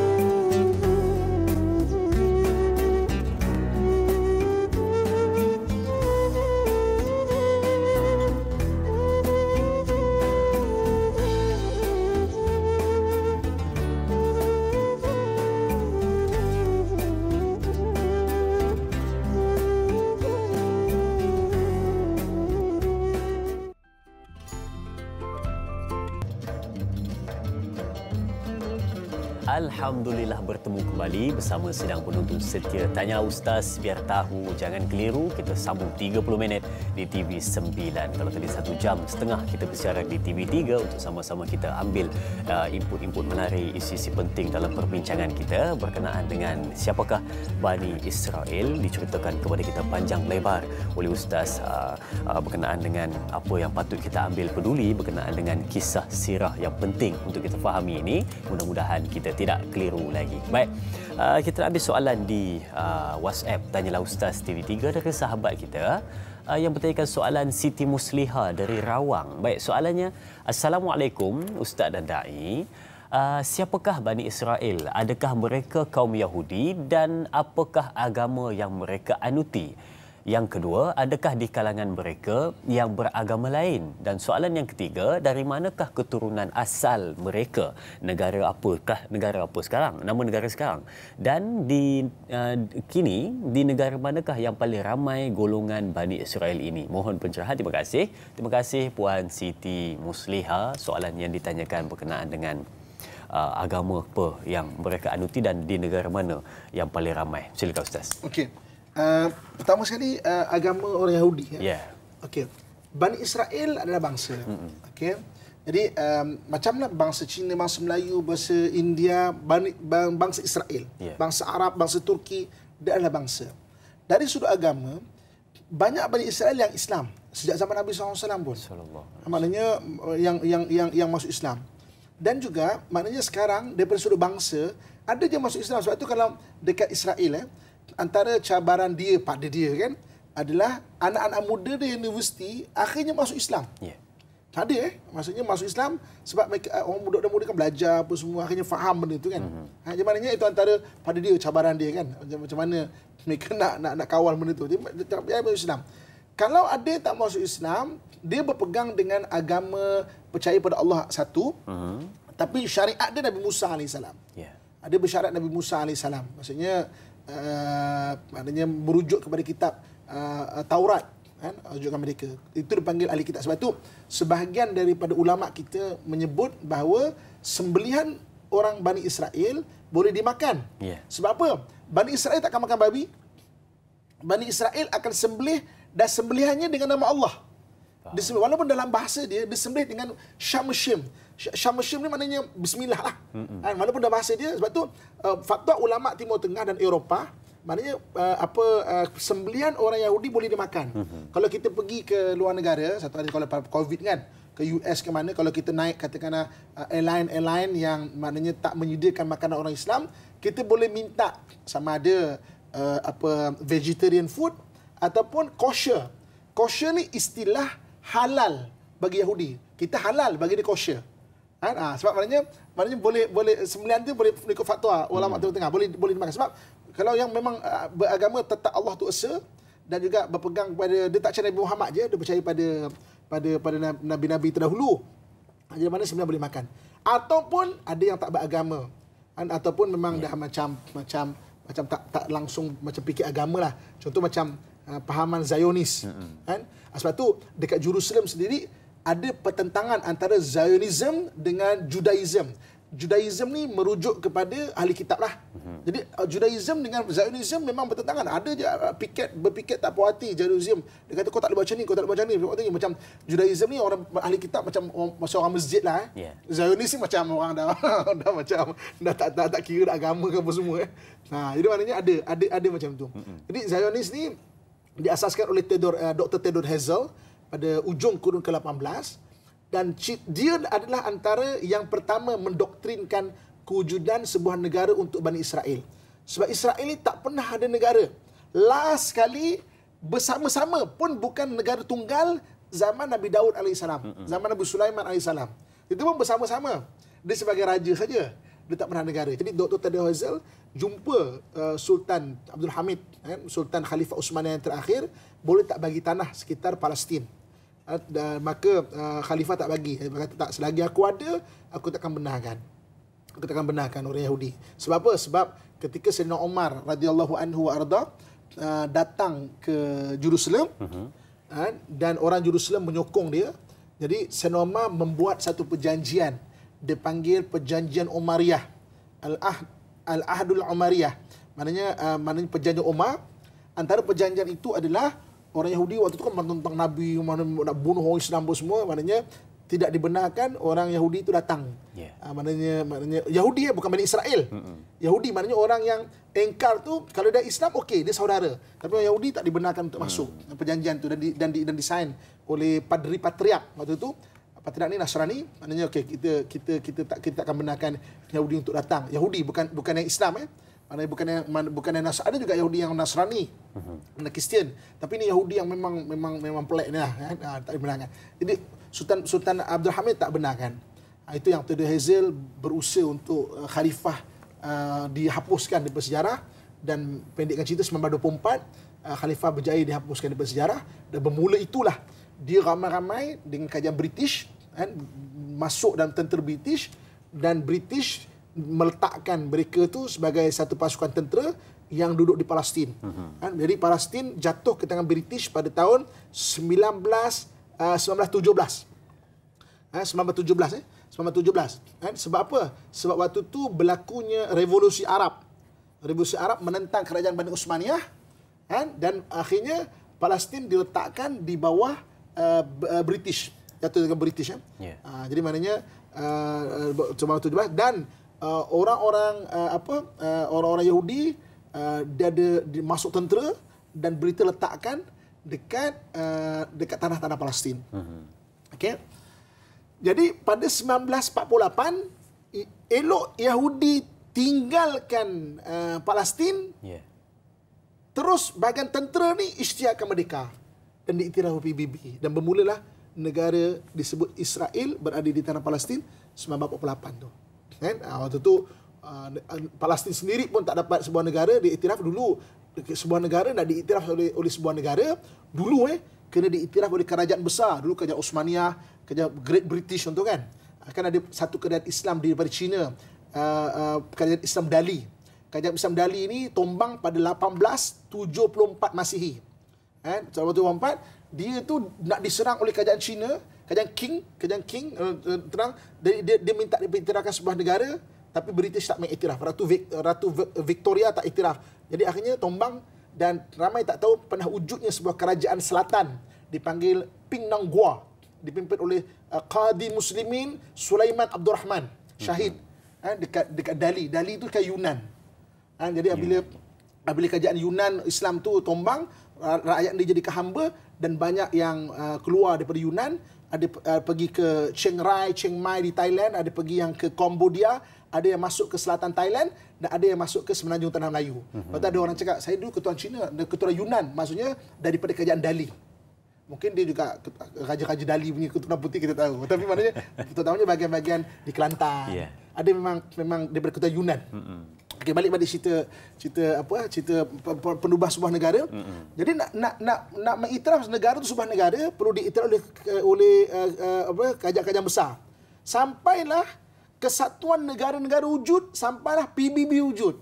Jadi PBB mengiktiraf kerajaan Israel itu tahun 1948, tapi Palestin sampai sekarang tak dapat sebuah negara, status sebuah negara lagi. Dan sebab itulah berlaku peperangan sampai sekarang tu. Tapi mana kadang-kadang yang berada di Israel itu sendiri, golongan-golongan ahli kitab ni pun tak bersetuju dengan doktrin Zionis tu, yang kadang-kadang macam-macam hal lah dibuat. Itu kisah dia. Dan ni ibu kakak, tuan-tuan sedang penonton sekalian kan, kita cerita sebelum kita mungkin sambung lagi, kita cerita pasal Bani Israel ini, iaitu nanti satu ketika datang satu orang digelar Al-Masih Dajjal. Al-Masih Dajjal ni dia akan memimpin orang menyembah syaitan. Dajjal ni membawa orang menyembah syaitan.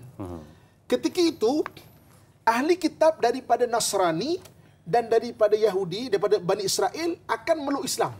Sebab ahli kitab ni takkan sembah syaitan. Dia takkan sembah syaitan. Jadi orang yang tak percaya pada ketika mana berpegang pada kitab-kitab terdahulu dan juga orang Islam dengan syarat Nabi Muhammad akan ikut Dajjal. Itu cabaran terbesar umat Islam dan orang manusia ketika itu. Siapa-siapa yang tak berpegang dengan ahli kitab, waktu itu semua ahli kitab semua akan masuk Islam. Jadi garisan dia dua je, orang kafir dengan orang yang bertauhid dengan Allah Subhanahu Wa Taala. Orang kafir maknanya orang yang akan ikut Dajjal, dan waktu itu orang beriman sangat susah. Sangat susah sangat. Maka waktu tu orang Islam dipimpin oleh dipanggil sebagai the last commander of Islam, iaitu Imam Mahdi. Imam Mahdi sendiri tak mampu waktu tu nak melawan Dajjal, dalam keadaan yang memang kelelahan, keletihan, tak tahu apa nak buat. Akhir sekali Imam Mahdi bersama beberapa orang yang memang setia dengan dia sampai ke Baitul Maqdis. Maka sembahyang di Baitul Maqdis. Ketika itu Allah Subhanahu Wa Taala turunkan satu lagi Al-Masih, iaitu Al-Masih Isa alaihissalam.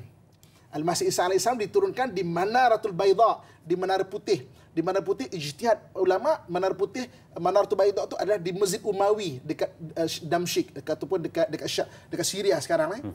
Dan Imam Nabi Isa alaihissalam menuju ke Baitul Maqdis sampai waktu subuh.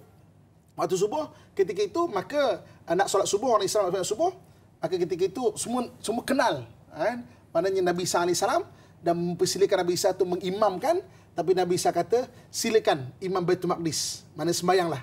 Maknanya Nabi Isa alaihissalam bersyariatkan, walaupun ada syariat dia, dia bersyariatkan syariat Nabi kita Muhammad SAW.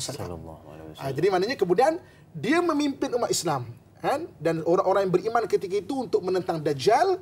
Dan ketika itu disebut sebagai Izal Masih Yaqtul Masih. Hanya Al-Masih saja yang dapat membunuh Al-Masih. Al-Masih ni apa? Al-Masih ni masaha, maknanya sapu. Maknanya masaha. Apa yang ada pada Nabi Isa ada pada Dajjal, apa yang ada pada Dajjal ada pada Nabi Isa, kelebihan. Sebab itu Nabi Isa boleh menghidupkan orang mati, Dajjal boleh menghidupkan orang mati. Nabi Isa boleh menurunkan hidangan dari langit, Dajjal boleh menghidupkan orang dari langit. Waktu tak ada orang boleh lawan Dajjal ketika itu kecuali sampai Nabi Isa AS. Jadi sampai ulama kata Izal Masih Yaqtulul Masih, hanya Al-Masih Isa saja boleh membunuh Al-Masih Dajjal, ataupun dalam bahasa Melayunya apabila buku bertemu ruas. Baru betul kan. Sebelum ni kau kotak-katikkan orang memang. Ini apabila buku bertemu ruas. Dan mereka berperang.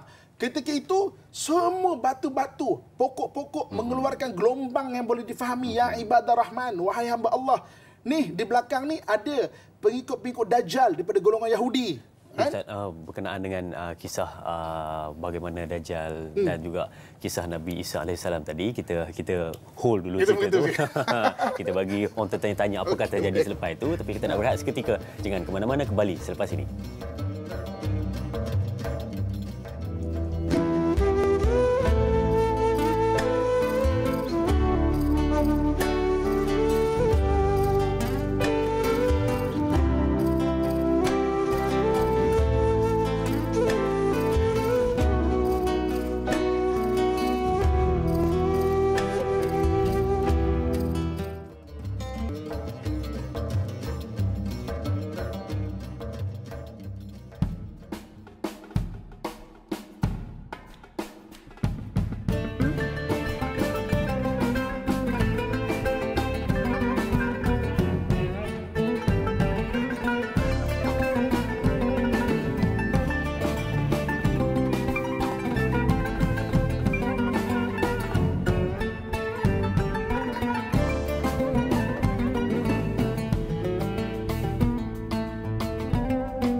Ketika mana di akhir zaman, maka akan timbullah dua Al-Masih. Yang pertama Al-Masih Ad-Dajjal dan yang kedua Nabi Isa alaihissalam, maka bertemulah untuk sama-sama buat perhitungan di akhir zaman tersebut. Dan itulah yang diceritakan kepada kita sebentar tadi, dan kita nantikan sambungannya setelah diceritakan tentang pohon yang berbicara sebentar tadi. Apakah sambungannya? Jom sama-sama kita ikuti. Silakan Ustaz. Okey, terima kasih kepada Dai dan semua penonton sekalian. Okey, kita sebut balik pada Al-Masih tadi.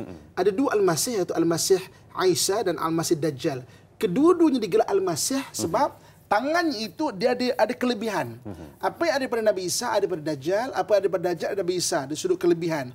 Jadi Nabi Isa boleh turunkan hidangan dari langit, Dajjal pun boleh turunkan hidangan dari langit. Nabi Isa boleh menghidupkan orang mati, Dajjal juga boleh menghidupkan orang mati. Sebab itu pertembungan dia bukan pertembungan yang bukan main-main, bukan calang-calang. Kita sebab baca happy ending dia. Kita baca hadis, dan hadis Dajjal kena bunuh. Tapi tak semudah itu. Ramai akan syahid dalam peperangan itu. Sebab pertembungan dia adalah pertembungan bak buku dengan ruas. Siapa yang menang? Yang menang adalah yang beriman dan dibantu oleh Allah Subhanahu Wa Taala. Dia bukan simply Nabi Isa menang. Sebab pertembungan itu bukan pertembungan yang memang kalah tak. Memang ramai akan syahid ketika itu. Sebab itu bumi Palestin dipanggil Allazi barakna haulahu, kami berkati di sekelilingnya. Kenapa? Dia menjadi bumi syahid sejak dulu sampai akhir zaman. Memang akan menjadi bumi syahid. Di mana waktu itu semua pokok-pokok dan juga batu-batu akan mengeluarkan gelombang yang boleh difahami, yang ibadah Rahman, wahai hamba Allah. Ni di belakang ada Yahudi, ada pengikut Dajjal, tangkaplah dia. Kecuali satu pokok bernama pokok Gharqad. Pokok Gharqad. Hadis ini sebut daripada Madinah. Mana pokok Gharqad? Pada ketika itu di perkuburan Baqi ada pokok-pokok Gharqad. Perkuburan Baqi. Sebab tu Baqi tu disebut namanya sebagai Baqi Al-Gharqad. Nama dia. Sebab apa? Ada pokok Gharqad tu, pokok tu ah. Dia pokok tu sebenarnya rendang, subur. Dia macam pokok bunga raya. Daun batang dia besar macam ini. Kemudian daunnya itu lebat, dia akan jatuh macam ni. Kalau orang sembunyi dalam tu, orang tak akan nampak. Dan orang Israel pada tahun 2012 menjalankan kempen untuk menanam pokok Gharqad di seluruh negara Israel. Kita pelik tahu, Israel percaya pada hadis ke? Ya.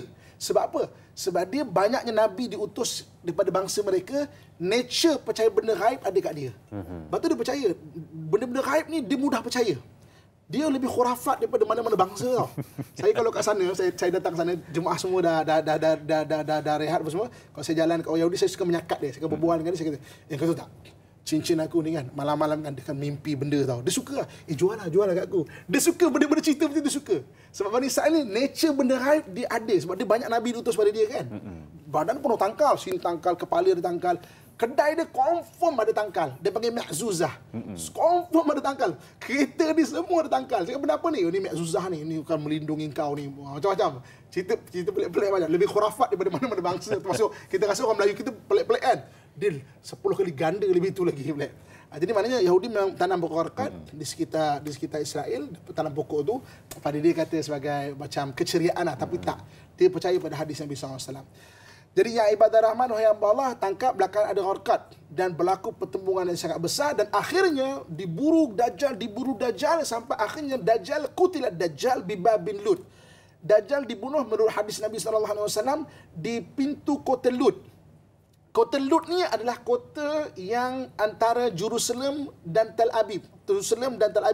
Dia 15 km daripada Tel Aviv.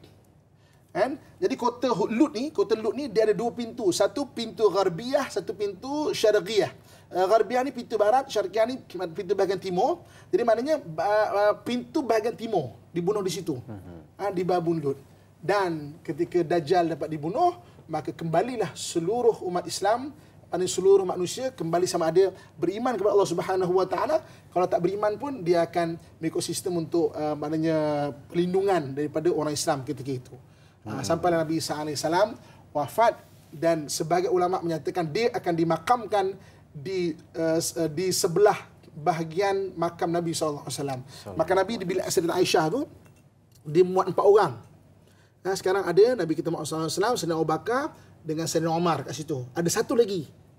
Mereka ulama sirah, satu lagi disediakan untuk Nabi Isa AS. Wallahu alam bisawab, itu antara pandangan mereka. Kan? Dan hadis Nabi SAW ketika Nabi Isa selesai besok mana membunuh Dajjal, dua benda yang Nabi Isa akan buat. Pertama, dia akan hancurkan salib, kerana itu fitnah bagi Nabi Isa. Dan keduanya, babi yang dibela. Sebab tidak ada satu syariat para Nabi pun membenarkan makan babi. Jadi fitnah pada dia kata babi tu yang dibela, bukan buru kat hutan tu biar akut dia lah. Maknanya ni yang dibela. Itu menurut hadis Nabi SAW. Kita menyampaikan apa yang Nabi SAW sampaikan. Jadi itu ending dia, kisah Bani Israel, dan mana penghujung dia. Akhirnya ada satu garisan yang ahli kitab yang beriman akan masuk Islam, dan satu lagi bahagian yang tak akan menjadi pengikut, dan juga maknanya pengikut syaitan, menyembah syaitan dan pengikut Dajjal. Laknatullah alaih. Subhanallah, bermula daripada kisah Nabi Ibrahim AS dan ditutup dengan kisah Nabi Isa AS ketika mana membunuh Dajjal dan menyelesaikan tugasan-tugasannya di akhir zaman. Baik, sidang penonton yang dirahmati Allah, kita kesuntukan masa dan kita nak dengarkan kesimpulan penutup dari Ustaz berkenaan dengan siapakah Bani Israel yang kita bincangkan pada hari ini. Silakan Ustaz. Okey, jadi ibu-ibu, kakak, tuan-tuan, muslim-muslimat sekalian, kita hari ini mempelajari satu sirah yang penting juga untuk kita faham, dan bila kita mempelajari benda ini, banyak iktibar-iktibar yang kita boleh tengok daripada Al-Quran, daripada hadis, kan, mengenai tentang sejarah Bani Israel ini, kan, dan juga macam mana keingkaran Bani Israel itu, kan, berterusan sampai nantilah di akhir zaman, kan. Yang pentingnya apa, bila ada hadis-hadis Nabi SAW mengenai akhir zaman, kita tengoklah, telusurilah hadis-hadis itu untuk kita selamat. Saya bertepatan dengan firman Allah, ya ayyuhalladzina amanu, wahai orang-orang beriman, qu anfusakum wa ahlikum nara, jagalah diri kamu dan juga ahli keluarga kamu daripada api neraka, kan, yang bahan bakarannya daripada manusia dan juga batu. Yang maknanya kita ambil iktibar, ending dia apa, kembalilah taat kepada Allah Subhanahu wa taala, kan, pegang agama, ajarkan anak kita dengan ajaran agama, kan, maknanya agama tu dia adalah satu pengajaran solution without problem. Dia ajar solution dulu. Anak kecil dah diajak untuk taat pada mak ayah. Rupanya gunanya lagi 50 tahun. Anak tu ada faham agama, perlu taat mak ayah. Jaga mak ayah dengan baik. Kan? Suami, isteri taat pada suami. Rupanya gunanya ketika kahwin nanti. Dia diajar. Agama tu dia ajar solution without problem dulu. Jadi kita, sebenarnya agama tu mengajar kita jadi baik. Kan? Dan agama tu mengajarkan kepada kita untuk jelas kita punya perjalanan hidup. Kita ni inna lillahi wa inna ilaihi rajiun. Kita dari Allah dan akan pulang kepada Allah Subhanahu wa taala. Dan bila kita pulang kepada Allah, kita carilah redha Allah. Dalam satu masa kita rasa harta itu penting. Semua akan cari harta. Sampai satu masa, mungkin ada di antara penonton yang telah merasai harta itu tak kurang penting dah. Ketika itu kesihatan lagi penting. Sampai satu masa, kesihatan pun kita rasa kurang penting. Kasih sayang lagi penting. Anak kita, cucu kita balik lagi penting bagi kita. Dan sampai satu masa, kasih sayang itu pun kurang penting. Amalan cukup penting buat kita ketika roh ditarik ke halqum. Kalau kita tahu itulah perjalanan manusia, tanpa meninggalkan harta, kesihatan, kasih sayang, jangan lupa untuk tuju kepada amalan. So itulah memang seluruh manusia akan ke situ. Itulah benda kita rasa penting dalam kehidupan kita itu. Jadi mudah-mudahan Allah berikan kepada saya, da'i, kan, senang penonton sekalian. Ini kisah-kisah ni saya suka nak maknanya menganjurkan kita tengok balik jejak Rasul.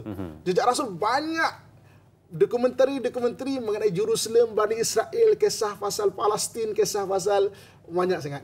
Cuba boleh recall balik, tunjuk balik, tengok balik, kan, betul, refresh kita punya pengetahuan mengenai sirah ini, kan.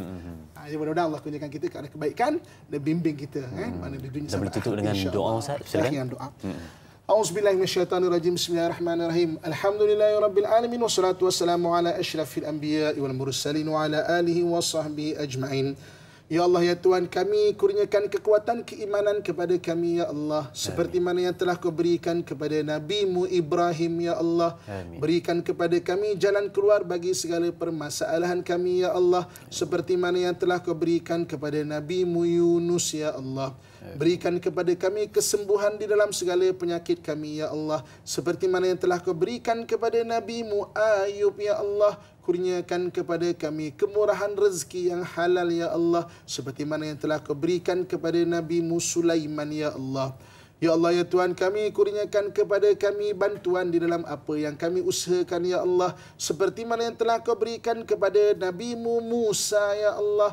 Berikan kepada kami ketabahan di dalam segala ujian hidup kami, ya Allah. Seperti mana yang telah kau berikan kepada Nabi-Mu Isa, ya Allah. Ya Allah, ya Tuhan kami, muliakan hidup kami dengan akhlak dan adab sopan yang tinggi, ya Allah. Seperti mana yang telah kau berikan kepada junjungan kami Muhammad, ya Allah.